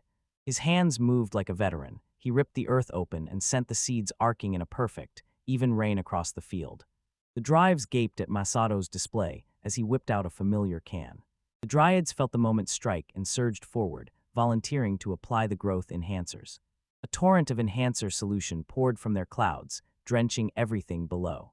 Masato waved it off, declared that was enough, pointed to the late hour and urged everyone to head home for dinner. The dryads whooped at dusk, but Masato kept walking back toward his own home. He darted through the market and grabbed eggs, garlic, tomatoes, and wheat flour. Tonight's dinner was going to be a breeze. At home, a dry, dismissive flick snapped him into silence. He burst into the living room and found Himori under arrest on the couch. Watching the dragon sleep so peacefully, Masato's guilt exploded. He'd been dumping task after task on her. He'd barreled into M, the sting of his grueling corporate job flashing through his mind. He refused to forge a harsh environment like those workplaces that poison you from the inside out. He hissed at the dry head to slip into the kitchen and set everything up on tiptoe so she wouldn't wake. Masato declared he'd make a no-water tomato pasta. The dryad, eyes bright with curiosity, asked what it was, and he grinned, "Watch me," then told her to watch him work. He slammed flour and salt together, poured in water, eggs, and olive oil, then kneaded the mixture until it surrendered into a smooth, springy dough. He ripped a 2-hour task down to seconds with temporal tuning, sliced the dough, and the noodles were ready instantly. Channeling advanced alchemy, he forged a gleaming pot from raw elements. I shoved minced garlic, whole tomatoes, and noodles straight into it. Not a single drop of water. The ingredients bled hot juices that steamed the noodles into tender perfection. Tomato flavor surged through them. I snapped awake, worry clawing at my gut, see Masato cooking. She snapped awake, greeted him with a radiant smile, and left Masato stunned. He'd been sure she'd be exhausted. She swore the irresistible aroma yanked her straight out of sleep. Himori shot upright from a brief nap and boasted she was fine. Dragons only rest once a year. Relief flooded Masato as he admitted he'd worry himself sick. Dinner was almost finished, and he barked at the girls to sit. Joy surged through her as the steaming pasta was set before her. Masato piled molten cheese onto the dish, showered it with fragrant herbs, and blasted it with spirit mediator spray. Everyone dove in for a bite. Himewari raved that the tomato-infused noodles were delicious. Masato explained how his secret method had sculpted the noodles into flawless, bite-perfect strands. He spotted an entire world with no pressure cookers, and his mind ignited with a plan to sell them. They savored the meal, and Masato flashed a grin, suggesting we boil edamame and crack open some beers, while a knot of worry tightened in my chest. They swarmed him with thanks, raving about his farm's mouthwatering food. Masato's memory snapped into place. He asked her to check the farm with him and declared the mushrooms were almost ready to harvest. Himewari raced to Masato's farm to see the mushrooms. He'd vanished, then his voice ripped through the silence, and she knew with iron certainty he was genuine. I was pinned inside the second greenhouse as the koji exploded into suffocating overgrowth. She ripped him free and snapped, "What are you doing?" Masato flashed a grateful smile, thanked her for the rescue, and said he was making more soy sauce. He offered a quick apology for the trouble, then held up the mushrooms like a prized trophy. I could see delight blazing across his face. Masato blurted, "Can we move them?" She waved him off. "Go ahead, they're fine. They only need special conditions while they're growing." Relief slammed into Masato when the mushrooms finally matured. They'd driven him to the edge of worry, and now his eyes glittered as he watched. On Owl Hill, the dark mushroom hides a potent ingredient that treats specific illnesses. I linger where a gently picked one rests, a faint sadness ghosting its face. She thanked Masato, declaring one mushroom could yield a potent medicine, and Masato's jaw tightened. He'd make every remaining mushroom count. He asked how she'd make the medicine. She admitted her wariness and promised to measure the prepared ingredients with exacting precision and handle the rest herself. Masato pictured a witch hunched over a bubbling cauldron, but instead worry slid on gloves. Snatch the pestle and mortar, pulverize the material, then storm the lab bench and fire up the equipment. She adopted the air of a scientist, scrutinizing the test tube with razor focus as she pressed on. Masato's jaw dropped. It wasn't anything like he'd imagined. Seeing her skillful work, memories slammed into him. Time Warrior's talent devoured her focus so effortlessly she'd forget she was a dragon. Regret slammed into him. If he'd taken his university experiments seriously, he might have landed a good job. A putrid stench yanked Masato out of his thoughts and screamed danger into his bones. He hurled a wide-range detox, a cleansing shockwave that purged the whole area in an instant. This gas was a human killer, twice as potent as any ordinary hazardous gas. Masato trembled and pleaded, worry sharp in his voice, "Be careful." She apologized, her gaze snapping to the dragon's rumium clinging to it. Masato deemed the plan too risky, so he unleashed his master-level architectural genius and built a fume hood to purge toxic gases and airborne organisms. He barked for her to work inside it. I watched him apologize again, swallow his pride, and do exactly as he was told. Masato exhaled, trusting his sky-high stats as a shield, but he kept his guard. Safety came first. After 3 grueling hours, he and Mary finally fashioned the medicine her mother needed. She begged Masato for a drink from the factory. He poured a beer into a mug, and my stomach dropped as she slammed it back in one gulp. Satisfaction curled on the dragon's snout. Masato just shrugged. He figured beer was like an energy drink to a dragon. Masato snapped, "Are you heading to see your mother right now?" She summoned Masato to accompany her into another world to meet her mother, who lives there as a mushroom grower. Masato agreed eagerly, excitement roaring in his chest at the thought of exploring more places. He begged them to take him. Masato and he, panic flaring, bolted away. She raced up the mountain and burst into the cottage where her sick mother lay. Frost gnawed at the air, but Masato's surging vitality wrapped him in a warm armor, keeping him perfectly comfortable. Traveling solo, he'd have been swallowed by the wilderness without his razor-sharp skills steering him. He kept walking until he stopped dead. Trees around him glowed, and one flared with brilliant rainbow light. He sized it up and realized, it's a gaming mummy fur, a globe that flared the moment someone with over 1,000 numbers came near, forged from ancient dragon genes and spawning new growth faster than ordinary trees. Masato's jaw dropped. He couldn't believe an ancient dragon had made it. Himewari slammed the truth down. Her mother had forged it, and the attempt collapsed. None of her mother's many experiments could replace the rare Owl Hill Doki mushroom. It revealed more failures, a coral-like bush and strange, buzzing bees.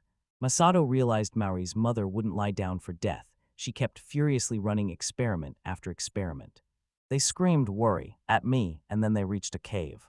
She said her mother was inside. As they stepped into the room, Masato's breath caught at the sight of a woman slumped on a cot. Jame Worry's mother stirred, snapping her eyes open the instant his voice sliced through the silence. She eased herself upright, fingers groping blindly for something to touch. Racked with worry, she gripped her mother's hand and blurted, "I've come back after a long time away." Her mother flashed a warm smile, but Masato's gaze snagged on her glazed, unfocused eyes. White mage's disease had stolen her sight. Confusion slammed into Himawari. Last time she saw her mother, she was a dragon. Her mother confessed she'd morphed into a human just to shrink that device, and Masato seized a prayasol the instant he uncovered it. An ancient dragon artifact that ripped corruption from magic, treated the white mage's disease, and bought a dragon 10 extra years of life. Masato waged war for 10 years, a single blink in a dragon's lifetime. Himawari's mother let out a ragged breath and declared, "This is the best I can manage." My mother's hand squeezed mine, wary and tight, and when someone asked what was happening, she slammed the truth on the table. She'd engineered a miracle medicine to cure her. Her mother stopped dead, then let out a sharp, stunned cry.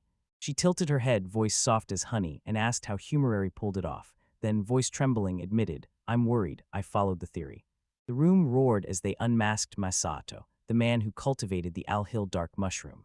Masato shot a quick, embarrassed apology for not introducing himself earlier, then owned up, "I'm a farmer." "I'm worried," Mother gaped, disbelief blazing in her eyes that a human farmer could grow a mushroom this rare. Worry blinked in surprise, steeled herself, and insisted her mother drink the medicine first. Sensing the gravity in her voice, her mother snatched the bottle, popped the cap, and drank.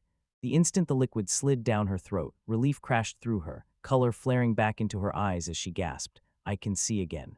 She snatched the syringe, drew her own blood, then shook the syringe until the results flashed. The negative test screamed freedom. She was completely cured. Masato's jaw dropped as the medicine slammed into him, its effects detonating in an instant. He pulled her mother into a fierce, desperate hug, sobbing with joy, while her mother apologized for worrying her and gently wiped away her tears. Masato let out a long, exhausted sigh of relief as Himawari's mother met his gaze, thanked him with raw sincerity, apologized for doubting him, and gasped that he'd saved her life. Masato just smiled and said, "You're very welcome." Relief slammed into her as her vision snapped back. She gaped. He'd tamed dryads, a nearly impossible feat. She gaped, unable to fathom his impossible abilities. It staggered her that anyone could do that. Masato's magic roared beyond measure, and she couldn't figure out how he conjured the mushroom. She stared, stunned that her daughter could meet someone like that. I froze, wary and fumbling for an explanation. Masato swore he'd been swallowed by the forest after a string of wild events and stumbled into her by pure chance. She and worry guided him back to town, and their friendship ignited without a single quarrel. Her mother knew instantly. This chance meeting had ripped her back from the brink and saved her life. She threw Sato's farmer claim back at him and asked again. He met her stare and confirmed it. She flashed a sly grin, declared she'd found the perfect gift, and beckoned him outside. Bursting outside, Masato and Himawari froze, eyes wide, mouths agape, as a massive chunk of earth hung in the sky. Masato blurted, "What is that?" Inawari's mother announced it, the floating continent, his reward for growing the Al-Hill dark mushroom, and implored him to accept it. Imwari snapped at her mother, "Did you ever own anything like this?" Masato demanded how he was meant to use it. Imwari's mother ordered him onto the floating land, and Masato launched himself onto it. She barked for him to channel his magic into it. He hurled his power, ripped open his status window, and froze at the message, 10,500 members. He poured 5,000 into the land on the spot. A radiant magic circle blazed at his feet. The floating continent trembled. Then with a thunderous roar it exploded outward, swelling to an enormous size.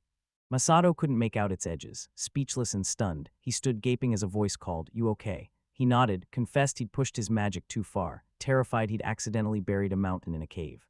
Himwari's mother squeezed his shoulder and promised it was fine. He could check again later. Masato launched himself off the continent, the land beneath shrinking into a distant speck in his vision, just like last time. She revealed the floating continent devoured new magic and swelled inward, 1 acre for every magic point, while its exterior never budged, no matter how cavernous it grew inside. She declared the land a farming paradise, the perfect proving ground to hone Sato's skills. He hesitated, then dared to ask, could he truly accept a gift this powerful? Worry's mother said she'd crafted it to grow the rare mushroom in owl guards. Healed now, she no longer needed it and handed it to Masata, and Masata thanked her. She had one more gift. She thrust a seat carved from the world tree into his hands, made for someone who'd stained dryads. The dryads exploded with joy, begging Masad to tend to it, and he stood gaping, stunned to be handed something so extraordinary. Himawari's mother laid bare the world tree's ancient, living bond with the Dryads. The fruit turbocharged their growth and forged raw strength. Masada couldn't fathom what she meant by greater heights. But they decided to plant the seed, plunging it into soil drenched with a potent growth enhancer. In an instant, a tiny sprout burst from the soil, jolting him and Worry's mother into stunned silence. She swore the tree should have needed 1,000 years to fruit, and I panicked as Masato crowed he'd used a growth enhancer for just 3 months. Masato, thrown off by her fierce pride, barked that they had a long way to go and swore he'd tend the world tree for the Dryers. He spilled his thanks to him, or to his mother, for her generosity. She brushed it off, insisting no gift could ever repay him for saving her life. I'm a jittering wreck of worry as the Dryads burst into wild excitement over the world tree, and Masato stands frozen, mouth agape, unable to accept the unbelievable gift he's just received. The land screamed opportunity, tailor-made for his dream of growing a dazzling variety of crops. He burned with anticipation for the future, while anxiety gnawed at his gut. Next time we hit the seed aisle, I'll have to lay this whole thing out to Carol. Days later, worry gnawing at him, he races to Mother Tot Masato to clear his head and steal his focus. They tell him to picture his desired island. Masato clamps his eyes shut and channels every ounce of focus into the vision. Something crawled into existence right in front of him. I'm wary the Dryads watched, eyes locked and breath held, and in moments a small island burst up from the sea. A frantic mother proved it. Masato can conjure islands that stay invisible to anyone beyond the continent. Anything made on the island snaps back to normal the moment it leaves its shores, freed from the island's warped space, and Himawari's mother revealed the land itself bends to Masato's imagination, morphing into whatever he pictures. In a heartbeat, a geyser of inky black liquid blasted from the island, spraying skyward like a cursed fountain. Fear froze him, sure something had failed, but Masato turned to her with a sly grin and declared it was deliberate. He'd pictured an oilfield all along. I'm a jittering ball of worry, utterly clueless about oil fields. Masato thrust his hand out, channeling advanced alchemy to turn. They funneled some of the inky black liquid into clear plastic bottles. Himawari's jaw dropped as the dark liquid seemed to morph into clear containers. Masato snapped, "They're plastic bottles." A worried mother gaped when Masato's very first creation on the island turned out to be a plain container, a jaw-dropping showcase of his knack for the unexpected. Mori shot back with proud defiance, insisting she wasn't shocked at all, and Masato only smirked as he teased her about the surprised look she'd flashed earlier. He whooped, grinning from ear to ear. He'd nailed the bottles, and Himawari already knew exactly what they were for. Masato blasted up to the factory's 3rd and 4th floors, bent time around the beer and soy sauce, and roared that everything was ready. I already knew they'd be the ones pouring the products into the bottles, and Masato confirmed they had to package them for sale. When the oil field ran dry, Masato grabbed the island's last soil and fused it into countless glass bottles, then asked Hanwari to picture him doing it in an empty city lot. I could tell he understood that digging those holes in a jam-packed crowd would have unleashed chaos. Watching the production, a wave of drowsiness slammed into her, her eyelids turning leaden. She tracked each bottle as it filled, one by one. Masato cranked out 10,555 bottles of soy sauce, and, shockingly, both 12870 bottles of beer. The numbers hit like a punch, 10,000 soy sauce servings and 100,000 beers to sell, and Carol knew she couldn't haul this alone. He turned a wiper and circulation card into a makeshift rack, stuffing extra bottles into it and reclaiming space. Masato unleashed every truth to Carol, then thanked her with fierce gratitude for the valuable card. He barked that she mustn't call the appraiser and boldly dared her to try the products herself, calling one a seasoning and the other a drink. Carol gawked at the strange container and blurted, "What's it made of? I've never seen anything like it." Masato explained it was a plastic bottle, and shoved an empty one into her hands to inspect. Carol found it soft and reveled in Bive's crisp crinkling. Masato dared it wouldn't shatter if dropped. Carol's eyes flashed. She instantly saw how useful it was. Restricted to selling only through Cole, she guarded it until his return. Masato thanked her for her care, and Carol snapped, "So, what's your next move?" Masato shot out his request, 7 hectares of wheat and 3 hectares of soybeans, shock plastered across his face. Carol barked at him to slow down. His 1-hectare plot couldn't handle it. Masato caught the shock in her eyes. She still had no idea what had just happened. He blurted he'd been given a special plot of land by someone he knew, and Carol's gut clenched. She feared he'd been duped. Masato snapped, "That's not true." He unleashed a flood of details about the floating island.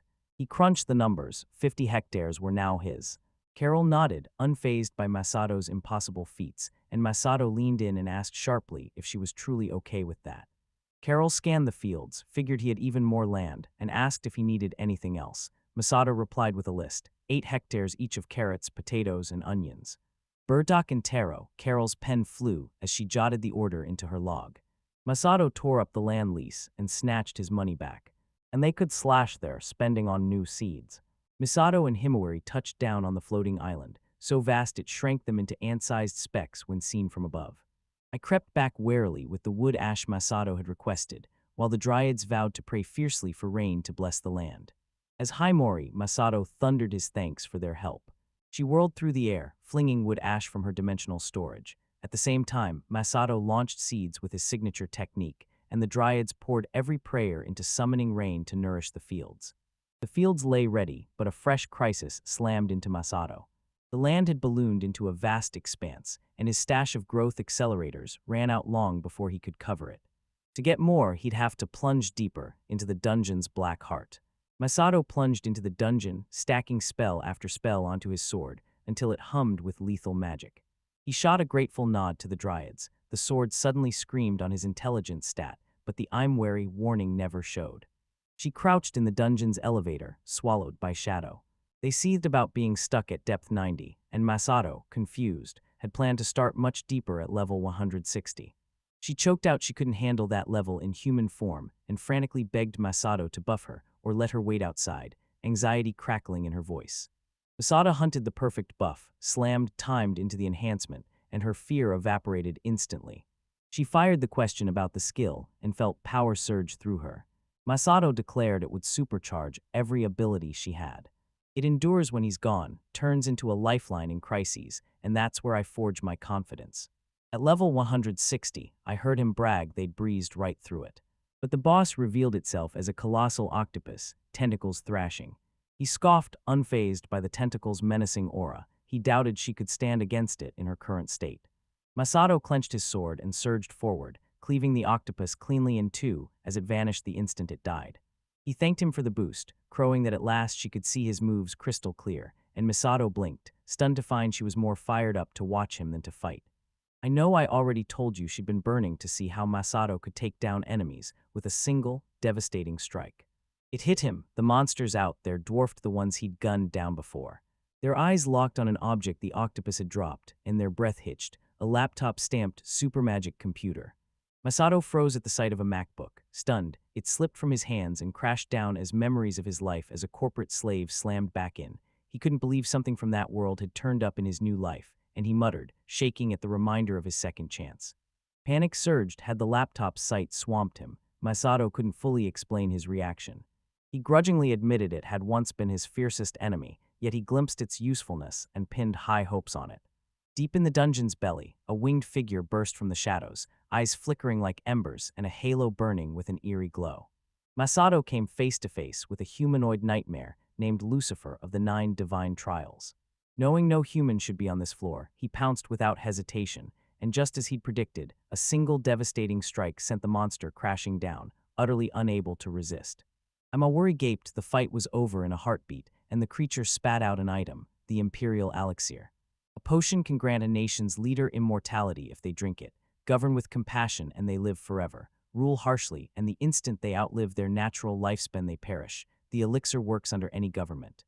Masato's chest dropped as he grasped it wasn't meant for him. In a land with no sole leader, no one could use it. He clawed at the question why it had landed in his hands, and Hima stood mute, words gone.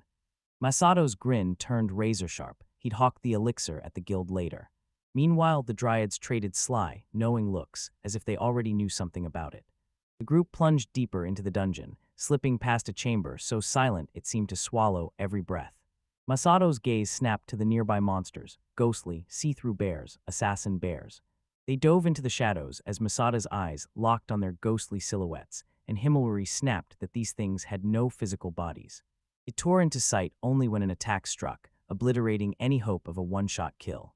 Gratitude washed over Masato when she appeared, and her calm explanation untied the tight knot of tension in his chest. Trusting his sword, he charged forward. Heart racing and utterly puzzled, I shouted, "Where are you headed?" Masato tore through the assassin bears, felling each one with a single, lightning-fast strike. The monster crumpled and Himawari lunged forward, breathless and demanding how he'd taken them down. Masato smirked and reminded her he'd buffed his sword earlier. Himawari knew about the buff, but was dead sure it only affected monsters immune to physical strikes, not flesh and blood threats like the assassin bears. Masato announced his genius staff had supercharged the buff to hit every one of his targets, and the nervous onlooker stared, stunned by how wild that sounded. They tossed out the idea that Masato might thrive as a blacksmith. Masato scoffed. Almost no one dared this deep into the dungeon, so who would buy his swords? Suddenly, an item tore free from the assassin bears and clattered to the ground. Schrodinger's card case bided its time, sealed tight until opened. When cracked, it spat out exactly 100 identical cards, never a mix of types, and once revealed, the set was locked forever. Masato's pulse hammered. Inside the pack lurked a 5% chance for a valuable Weaver and Circulation card, and a razor-thin 1% chance for a dubbing card that could boost his items, eliminating the need for growth grinding. This would let him replicate his existing accelerators in an instant, without lifting a finger. I fear greed could become an asset, but I doubt it's that simple. She pointed out the card type was totally random. With 5 cases, Masato's shot at the card he wanted was razor-thin, and Masato nodded in agreement. Call out the skill that could flip the odds his way. It runs on RNG. It was the holy grail gacha players craved, the surefire way to lock down their favorite in-game characters. I warned Marvel, dread coiling in my gut, that those odd skills might actually prove useful. Masato activated it. In an instant, a cascade of cards erupted into being right before him. It set him free to snatch his favorite from the entire lineup. He zeroed in on a single card, snatched it, and the skill struck perfectly. He flashed a dubbing card. Every other card in the case had to be a dubbing card too. Himawari snorted, calling it dumb luck even for Masato, then zeroed in on the Wyvern Circulation card. The next case burst open, spilling 100 Wyvern Circulation cards across the table, and Himawari swallowed her pride to tell Masato she regretted doubting his abilities. Masato admitted the odds were microscopic, just 0.05%, and I watched him start to believe Masato's bizarre skill actually worked. Masato transformed the remaining cases into dubbing cards, and panic flared in me. Those cards could supercharge any potent growth accelerators. She realized they'd yet to uncover a single growth accelerator. Masato beamed with stubborn confidence, sure they'd pop up on the next levels. The group burst onto the 161st level. Masato stared as the monster revealed itself, the incarnation of the servant, a colossal oriental dragon ripping across the floor, and he staggered back, stunned. He'd always known dragons here were benevolent, so he recoiled at the thought of attacking any dragon-like creature. When he realized this one was different, relief flooded him. Masato didn't hesitate. He cleaved the dragon, certain the victory was already his. The creature crumpled, and an item skittered free in an instant. Masato's chest surged with triumph as he seized the very item he'd spotted. This Ranke growth accelerator blasted a decade of growth onto a single acre. Dilution let you stretch or shrink the growth time, and it had no cooldown. Masato drank in its crushing power, but winced at the cramped reach. He recognized Masato's field was vast. Still, the complete lack of a cooldown shot its value through the roof. I'm worried. I suggested it could even benefit the world tree. Without warning, a massive claw ripped down from the sky and loomed over them. They dove aside in a heartbeat. Masato spun and came face to face with another oriental dragon. He wondered if it was the same type, but a surge through his bones told him this one was stronger. He vaulted off the ceiling for leverage, hurled himself into a death plunge, and cleaved the dragon into fragments. As predicted, it was a one-strike kill. Something else slammed into Masato, and its shape gave it away, another growth accelerator.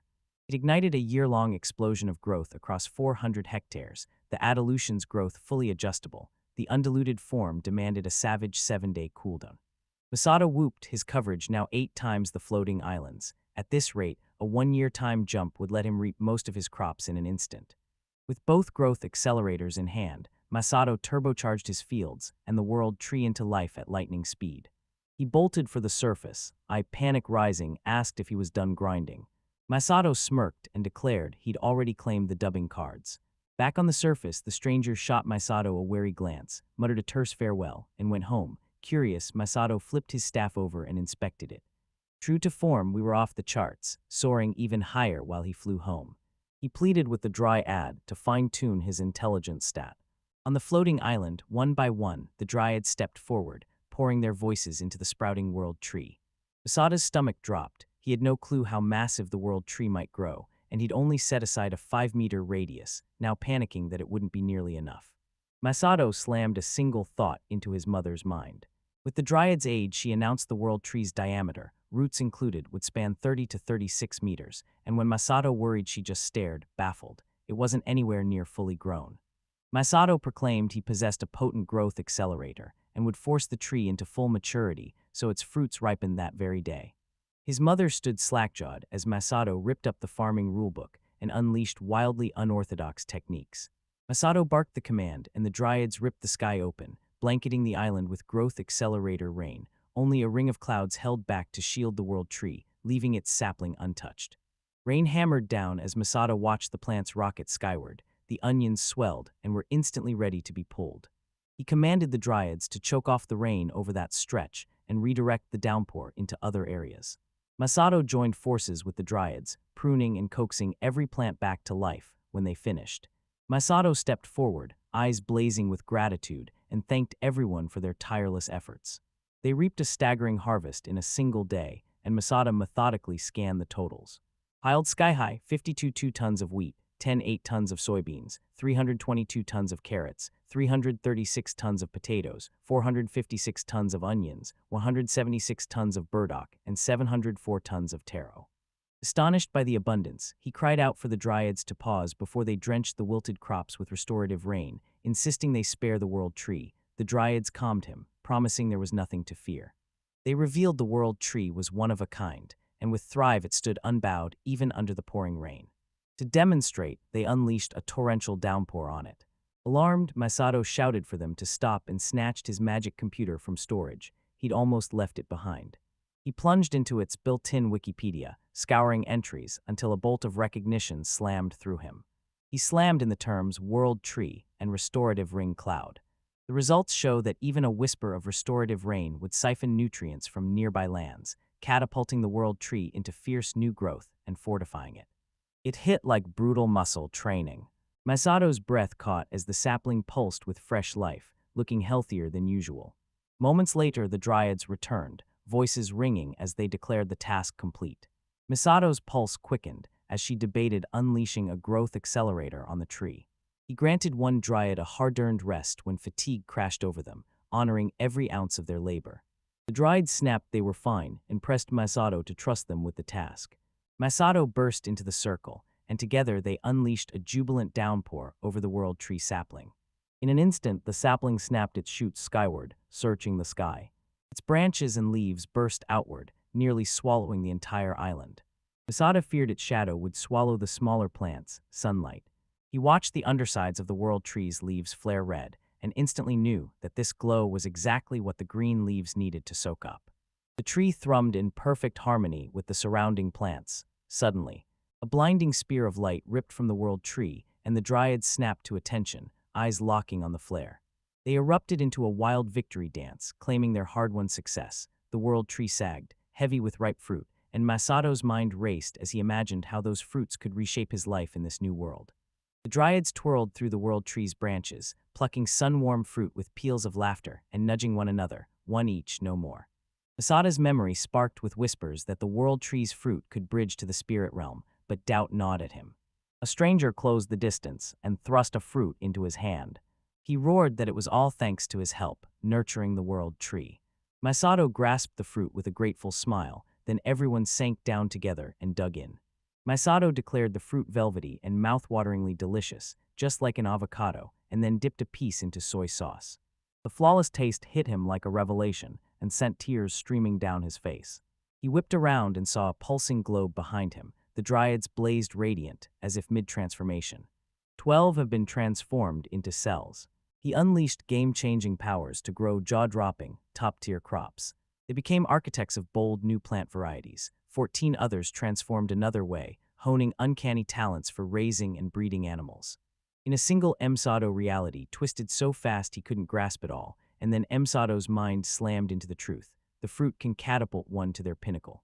The system hit him with a startling message. A proclamation boomed. By his nation's decree, he was now their country's leader. The prompt ordered him to rip open his item box, snatch the imperial elixir inside, and use it. The realization struck Masada like a thunderclap. He was now the head of a nation. The bargain slammed into him like a blade. The elixir granted immortality only while he ruled with justice. Rule cruelly and it would shatter, so he tucked it away for now. Masato's curiosity ignited as he watched the self's new powers unfurl. They met his gaze, and then, impossibly, began to yawn. One after another they fidgeted, leapt up, and perched on the tree branches. A sudden chorus of "good night" stunned Masada, and he blinked once before surrendering to sleep. The system flagged their shift into NAT mode. Masato cracked a grin. He let them sink into rest, saluted their relentless grind, and desperately wanted them to recharge. After a long, tense pause, he slid down the trunk, mind racing through his next move. A part of him snapped, demanding he stop. Surprised she was awake, Masato implored her to rest more if she needed. The silt snapped, "I'm just curious." Masato beckoned her closer, shot his right hand forward, and roared that this was his turn to go all out. A luminous sigil burst to life on his palm and raced outward, swallowing the whole floating island. The island convulsed and swelled, surging outward. A nearby dry-eyed onlooker, normally rock-steady, stood stunned by the transformation, and Masato announced he wished to create something. When the dryad snapped, "What?" He shot back vinegar and miso. He hunted down koji mold and lactic acid bacteria for his plant. Yeast drifts in on the air and clings to the wheat as fermentation kicks into gear. He knew betting everything on acetic acid bacteria would doom him to chaotic, unpredictable results. Listen up, this is the pulse-bounding tale of beneficial bacteria and honeydew intestines you harvest by dissecting them. He fixated on genetically modified honey that flowed ultra-sweet, baiting swarms of bacteria. He primed a precise chemical to rocket the process forward, then vowed to forge the necessary containers on a distant floating island, while the silt watched Masato fashion more bottles, bewilderment rippling through it. Masato snapped that he wasn't just brewing miso and vinegar. Another electrifying idea sparked in him. Later, he and his other self climbed onto the factory rooftop, carving a route with his special great architecture skill. Masato slammed new floors onto the structure, then bizarre machines blinked into existence, alien contraptions he couldn't even name.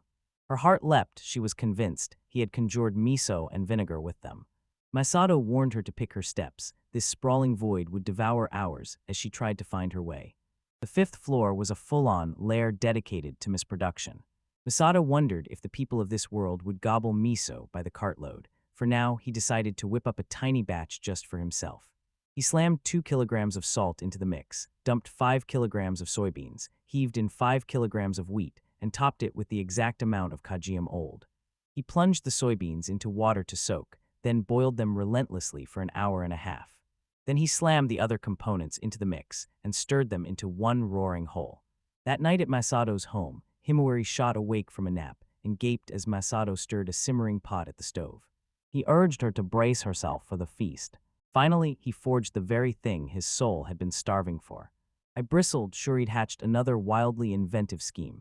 I asked myself what he was preparing for this special occasion. Masato grinned and declared he'd turn every vegetable they'd harvested into one massive, mouth-watering dish. He plunged thin slices of burdock root into water spiked with vinegar, letting them soak. Masato coaxed the taro root into a low simmer, taming its bold flavor into a gentle warmth. He plunged the tougher vegetables into the pot, submerging them in water. As the onions surrender, he folds in the miso and coaxes the pot to a gentle shimmer, yanking it back before it ever boils. Masato announced he was finished, potato machi and steaming miso soup, served with a cold glass of beer. Himawari beamed and said the meal looked delicious. They gathered around the steaming spread, voices ringing with gratitude as Masato nudged the girls to pick up chopsticks. Tradition demanded them for dishes like these. The girls dove into the potato machi, faces exploding into delighted grins with the very first bite. Masato raved that the sweet and spicy punch and chewy texture were perfect. The silt echoed the verdict, then they slurped the miso soup. The moment Masato sipped, lightning detonated through him as a raw, roaring sensation sketched Japan's map across his mind with Mount Fuji towering dead center. The taste of home crashed back over him, every spice searing bright on his tongue. Himawari's breath hitched as humble seasonings ignited the ingredients' flavors into dazzling life. The silt swelled with pride as the vegetables they'd coaxed from its depths exploded with unforgettable flavor. Masato's heart surged with joy as everyone rallied and saved the meal. For a Japanese person, that miso soup hit like homesickness and ignited a fierce craving for rice. A bolt of inspiration struck him. Could Seltz's plant-boosting powers let him cultivate rice so exceptional it would blow minds? He pictured finally achieving his dream of producing the finest rice, the vision lighting him up. Mid-meal, I watched his face go still as a sudden realization hit. She spun around and demanded, "Who is this self?" Masato sneered and taunted her for noticing it so late. The next day, Masato and his silk leapt onto Himawari, now a towering dragon, and Himawari roared her praise for his explosive power-up. They discovered it catapulted them straight to their destination with blistering speed. For a split second, Masato hurtled downward as if he were aboard a jet in a nosedive. The group charged into the wild, hunting down a one-of-a-kind plant. They hunted down the original rice strain, cultivated it with fierce care, and later savored bowls of impossibly delicious rice. Their search plunged them straight into the choking, emerald depths of a tropical jungle. Masato burst in and slammed a photo of the race down in front of the girls. Traps snapped at them, hearts pounding, and between ambushes they soaked up rare, peaceful lulls as they tracked. Hours later, he caught sight of something and lunged to investigate. She beckoned Masato over, and the instant he saw it, recognition crashed into him like a thunderbolt. He fired up his appraisal skill and locked onto Arisa, a grass that yields edible, starchy grains, exactly what they needed. Masato's voice slammed down like a gavel. This was the scientific name for rice, every single detail matched. A worried voice cut through the hush. "Is this the right plant?" Masato's grin blazed, perfect, and he rallied everyone to swarm the patch and scoop up every last one. He declared, voice crackling with excitement, with their new plant breeding powers, they could sculpt it into a mouth-watering crop. The jurors bolted, lunging to snatch it before Masato could finish. Less than a minute later, he barreled back with a massive bundle and asked, "Is this enough?" Masato grinned and told her it was more than enough. Later, on the floating island, he plunged rice seedlings into a tiny paddy and drenched the water with a growth booster and crackling magic. Himawari stood baffled as he planted rice the traditional way, unsure he could still call on their rain or other aid, and Masato assured him this was only the first step. He snatched a kernel, let its flavor explode on his tongue, first the taste, then he'd perfect it through selective breeding. He unleashed his advanced architectural mastery and built a 7-story extension onto the factory. Masato turned the new floor into a buzzing thrashing and polishing station, ran the first harvest through it, then cooked the rice and ladled it into 3 steaming bowls for them to share. He scoffed at the tiny grains. Someone muttered, "I'm worried." Then, awestruck that Masato had produced rice, predicted it'd taste great. Masato, clutching hope, bit in. The girls tasted it too, and the air at the table sank into gloom as Masato conceded it was only passable. Himawari echoed that it was hardly palatable, and one of them sniffled that it was dry and crumbly, like chewing a weed. Masato clenched his jaw, eyes burning, and declared he finally knew exactly what to do next. Himawari scoffed the rice could never be tasty. Masato swore he'd make it irresistible. He pressed the silks into service, ordering them to reshape the rice so it cooked up into plump, round, pillow-soft grains. Silence hit the room like a punch. She clawed at her temples, clutching her head. Baffled, she snapped at Masato to explain himself, what he meant and what she should do next, then froze as the full force of her confusion hit. Masato snapped. To nail that flaky texture, they had to slash the amylose and crank up the millipectin. The cell reeled, overwhelmed, and choked out that she'd rather dive into the periodic table. She enjoyed it far more. She said base sequences, and Masato froze, the words striking him like lightning. He crumpled to the floor, the room erupting in shocked gasps, and a crushing urge to quit slammed into him. Manipulating base sequences was way over his head. He couldn't just rip DNA apart and rebuild its building blocks on a whim.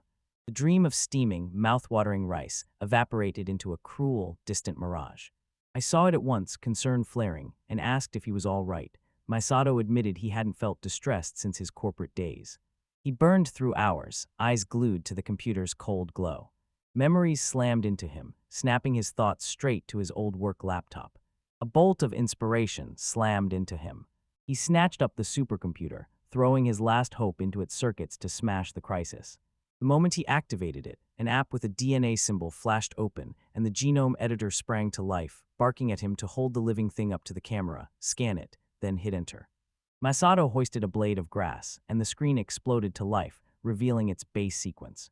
Himawari gaped, blindsided by the tool's hidden power, and the sylph snapped, "What's our next move?" Masato tore through the guide, and discovered they could rewrite the scanned organism's traits. They cracked the code. Suddenly they could stretch size, repaint colors, and reshape composition. Heart-pounding, I blurted an eager plan: dye the rice green and shape it into Nalan-sized portions. Masato shut it down, saying it would be way too hard to cook. Make it just slightly bigger, and it could blast open a whole new set of possibilities. Next, he locked onto perfecting the rice's stickiness and springy chew. That meant dialing the starch levels. He hunched over the sample, eyes widening as the readout slammed down: 70% starch, a jaw-dropping 95% amylose to 5% amylopectin. Because it so closely matched Japanese rice, he declared it promising. Panic clawed at me, and I demanded to know why the ratio mattered. Musato declared that amylose and amylopectin, two starch rivals, control rice's stickiness. Lots of amylose makes grains pull apart, while lots of amylopectin makes them cling together when cooked. I was completely baffled about what to do with the ratio. Masato called it a good question. They decided to whip up several variants. Wari agreed, insisting they taste each one to pick the champion for large-scale production, while Masato urged calm as their excitement threatened to boil over. Masato unleashed 4 rice variants, dialing amylose and amylopectin levels to sculpt wildly different textures. He tapped the file extension and date exactly as the silt had instructed, and the laptop flared to life, spilling tiny orbs of light into the air. Masato's gaze snapped to the glowing orbs and he blurted, "Are those the nucleotide sequence?" Brimming with certainty, she summoned her sisters, who tore into the light orbs like snacks. Masato and Himawari gaped as the others snatched the worms and chomped them with obscene, ravenous relish. The leader barked, "Everyone understand." They roared yes. Masato's eyes snapped open as he realized every time they ate the light they were swapping genetic data. Preparations complete, Masato strode forward and held the rice plants aloft for the silks. He barked for them to reshape the plants to mirror the 4 variants he'd designed on his laptop. The sults poured their magic into the rice, finishing the task in a heartbeat and making the sado spring to life. He grinned with gratitude and declared the only thing left was to get the rice growing.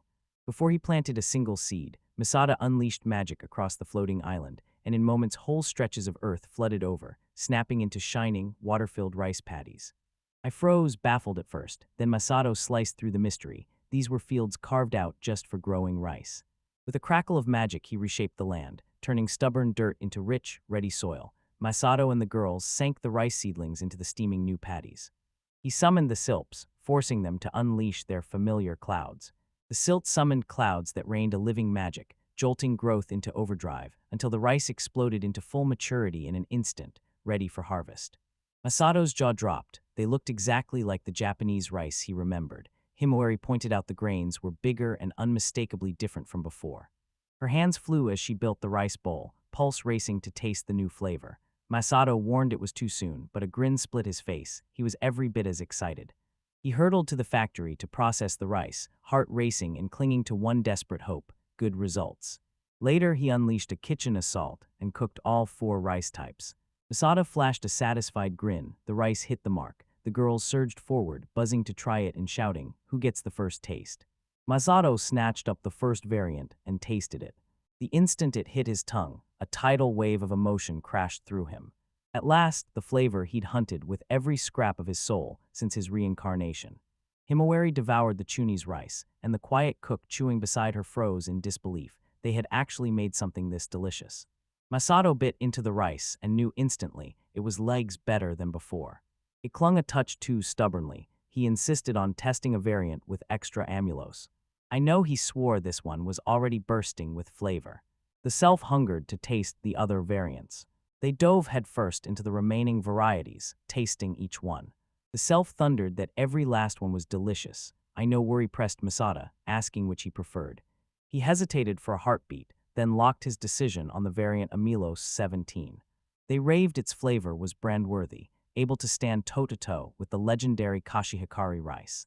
Hinori and the Silt pressed him about Koshi Hikari. Masato shrugged them off, sneering that it wasn't important, they wouldn't know it anyway. He then tasked the self with turning every rice seedling into Amilo 17 so they could cultivate it in bulk. The self vowed she'd handle it. Masato stood riveted as she wove magic into the rice plants, the scientist in him buzzing with exhilaration at the raw potential of selective breeding. His imagination ignited as he plotted bold upgrades for crops, pest-proof strains and onions you could slice without a single tear, breakthroughs impossible in his old world. A bolt of inspiration hit him and he blurted it out. The startled Jules asked, "What's wrong?" And Masato announced he'd thought of something extraordinary. He cranked up that luxurious ingredient he'd remembered. He pitched a bold plan to improve Matsutake, a rare, costly mushroom prized for its potent aroma and rich flavor. Because it couldn't be farmed, it remained painfully scarce. Masato proclaimed that selective breeding could unleash a tidal wave of Matsutake. I'm wary, and I realized this would explode into a bounty of mouthwatering dishes. With the last bite gone, the group burst out the door into the open air. I whooped with delight when I realized those mushrooms grew in the mountains and vowed I'd hunt them down. Masato remembered charging into those mountains to forage wild vegetables, scanning the riot of plants for any hiding Matsutake mushrooms. Her excitement hit him like a flare. He grinned, certain we'd be the ones to find it. The girl reset the dining table, steeled herself, and ate again. Masato snapped at them to settle and tidy up first, his gaze zeroing in on a nearby tree. He felt instinct flare and locked onto it as a Japanese red pine. Microscopic vision blazing, he scanned the bark, found hidden mats, and snatched the shimmering mycelium threads. They spring up only around those pines. With a flick of alchemy, he whipped up a swab, plucked a small branch, and declared that combining mycelium with pinewood would let him cultivate an enhanced Matsutake. Then he asked the eager girls to stow the bowls. Back home, Masato slammed into his chair, powered up his laptop, and plunged straight into the genome editor. He slammed the Matsutake's genetic data into his rig and ripped open its nutrient absorption blueprint. His gaze snapped to checkboxes stamped saprophytic and mycorrhizal, and he turned to the puzzled girls to explain those labels named the rare Matsutake's mycelium. He watched mushrooms split into two camps, saprophytic ones that devour decayed trees and leaves and can be cultivated, and mycorrhizal latch onto living tree roots, siphoning nutrients while staying wild and uncultivated. Mycorrhizal mushrooms, Matsutake among them, refused to be farmed, so Masato pitched a bold plan: convert Matsutake into saprophytic types to simplify cultivation. Dread slammed into me. I realized this could spark mass Matsutake production, and the sylphs told Masato to entrust the rest to them. Masato slammed the edited data into place, and the sylphs amplified the mycelium. He hauled the enhanced mycelium into the floating island's ultimate greenhouse, cranked in growth accelerators, and unleashed an explosive surge of development. He ripped the mycelium into spawn, chopping it into chunky pieces that looked just like wood. Himawari's eyes went wide and she blurted, "How does wood help mushrooms grow?" Masato leaned in and laid bare the vital role the Japanese red pine branches played. He plunged it into the soil, drenched it with a growth accelerator, summoned blessed rain clouds, and compressed 30 years of growth into a single instant. In a heartbeat, the branch erupted into a towering, rock-solid tree. Masato grew 7 more logs and slammed them together into a tight, side-by-side row. He threw his arms wide and bellowed, "The mushroom farm is ready." Drills screaming, they bored deep holes into the logs, shoved the mushroom spawn into each cavity, then stacked the inoculated logs into a tight, deliberate formation. They summoned the centipede assembly.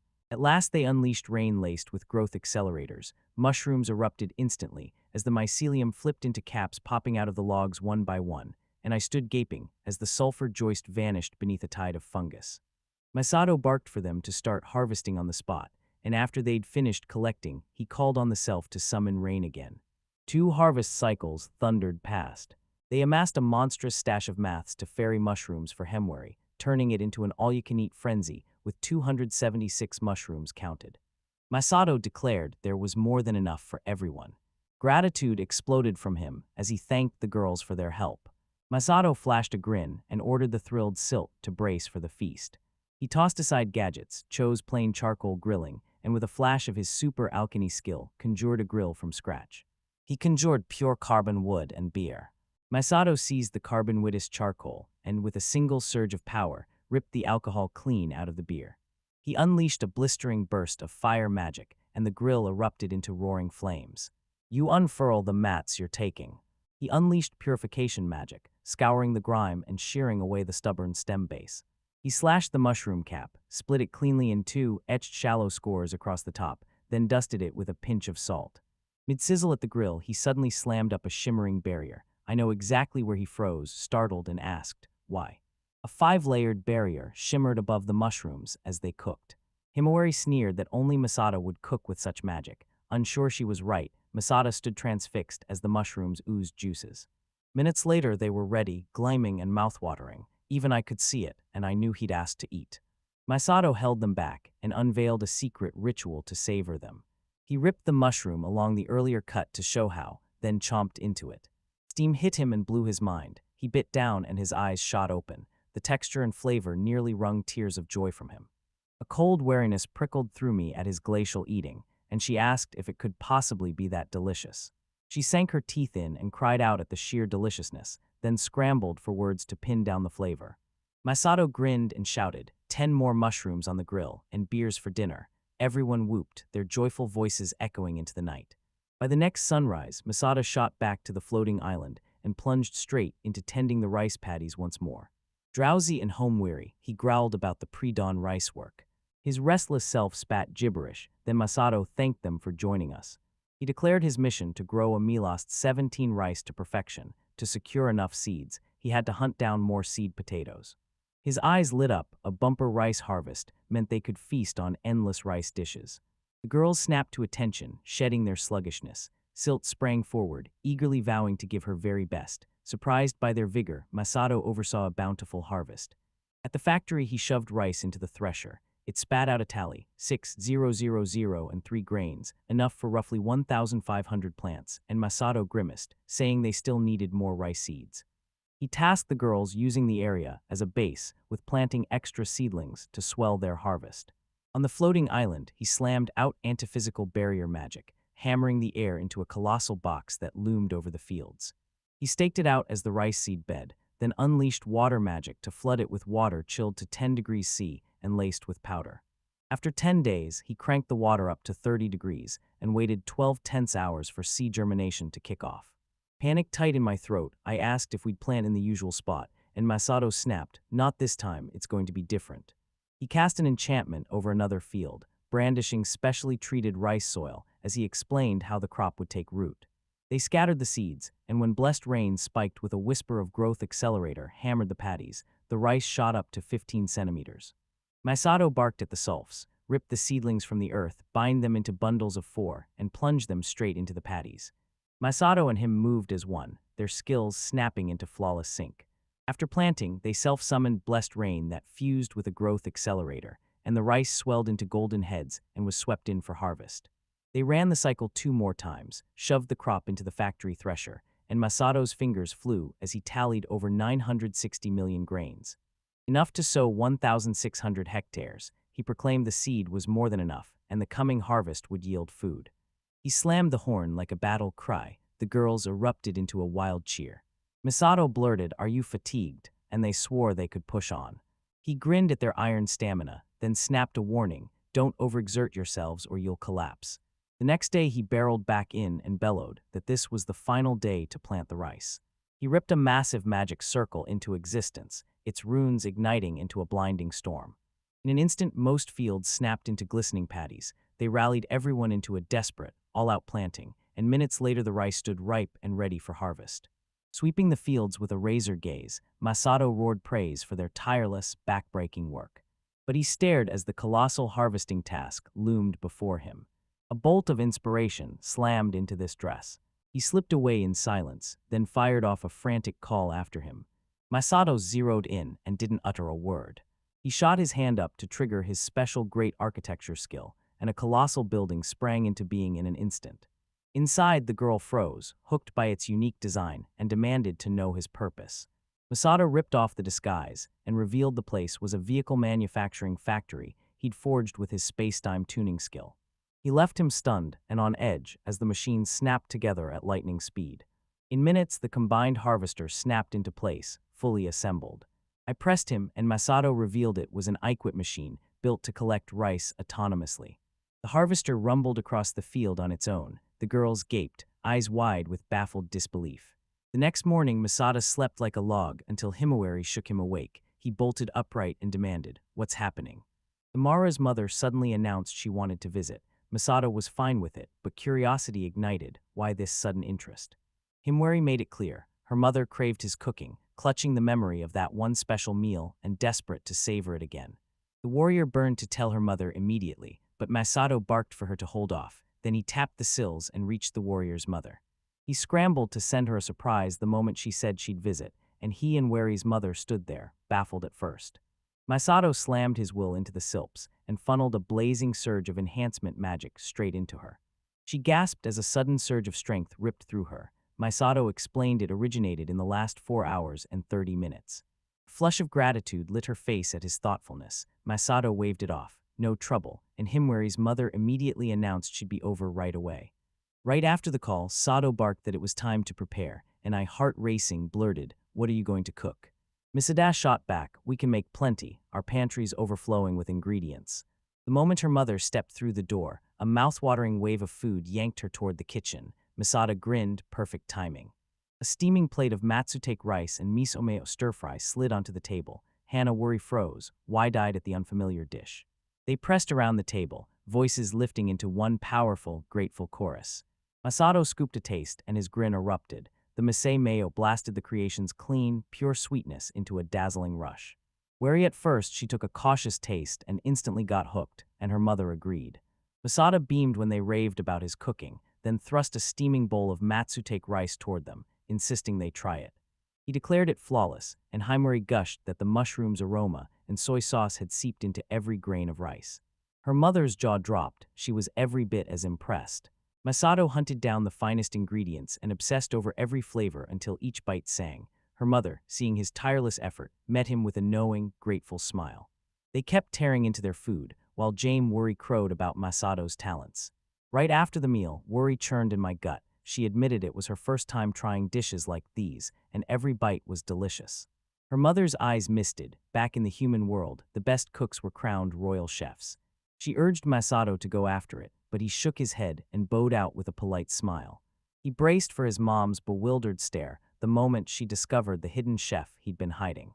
Masato cracked a smile and said he'd be satisfied if Japanese cuisine blew up here so more people could savor it.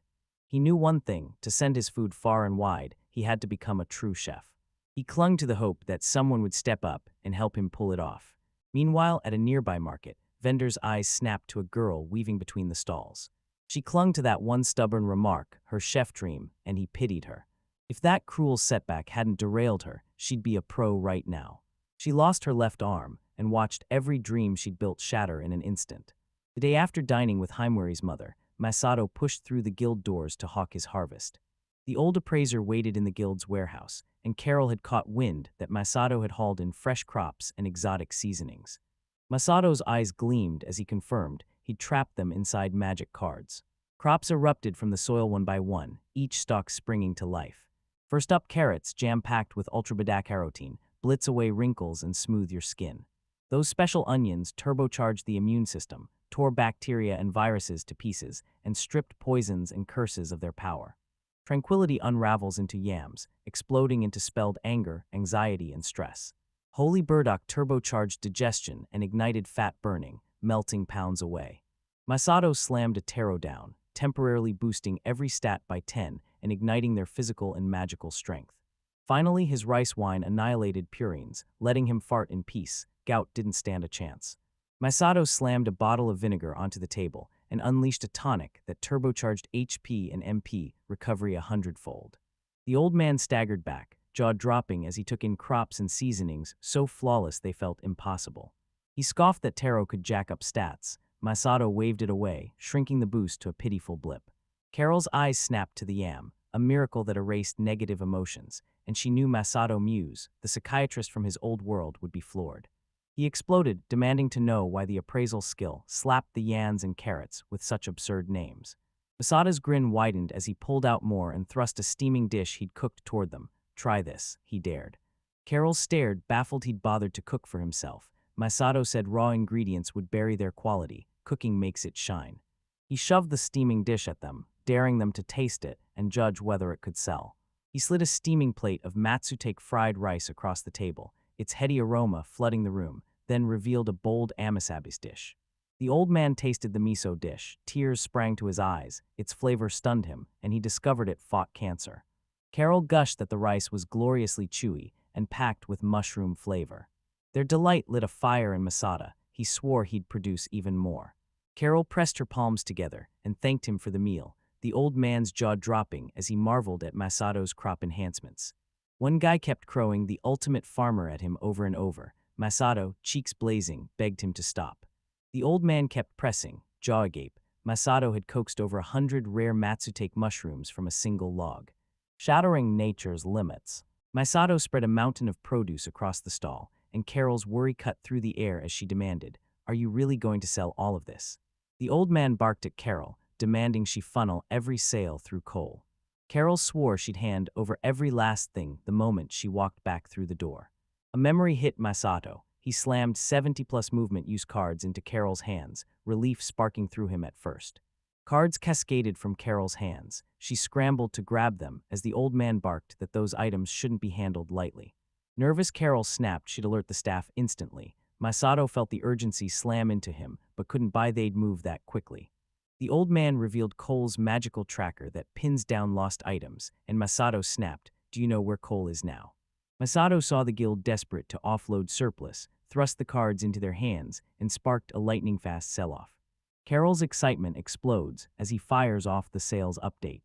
They swore they'd flip it on the double and come back with the report. Masato thanked them. As he turned to leave, he vowed he'd get the next crop batch ready. The old man leaned in, spinning theories about Masato's next daring gambit, and Carol cracked a grin that echoed his hungry anticipation. Masato flashed a grin and urged them to stay tuned. He'd already locked in his next project. The next day, Masato and Himawari burst into a new place, and Masato poured his thanks straight at her. She steered him into the towering sugar cane, the stalks closing in like a living wall. A warrior demanded his purpose, and Masato grinned, declaring he'd craft yet another seasoning.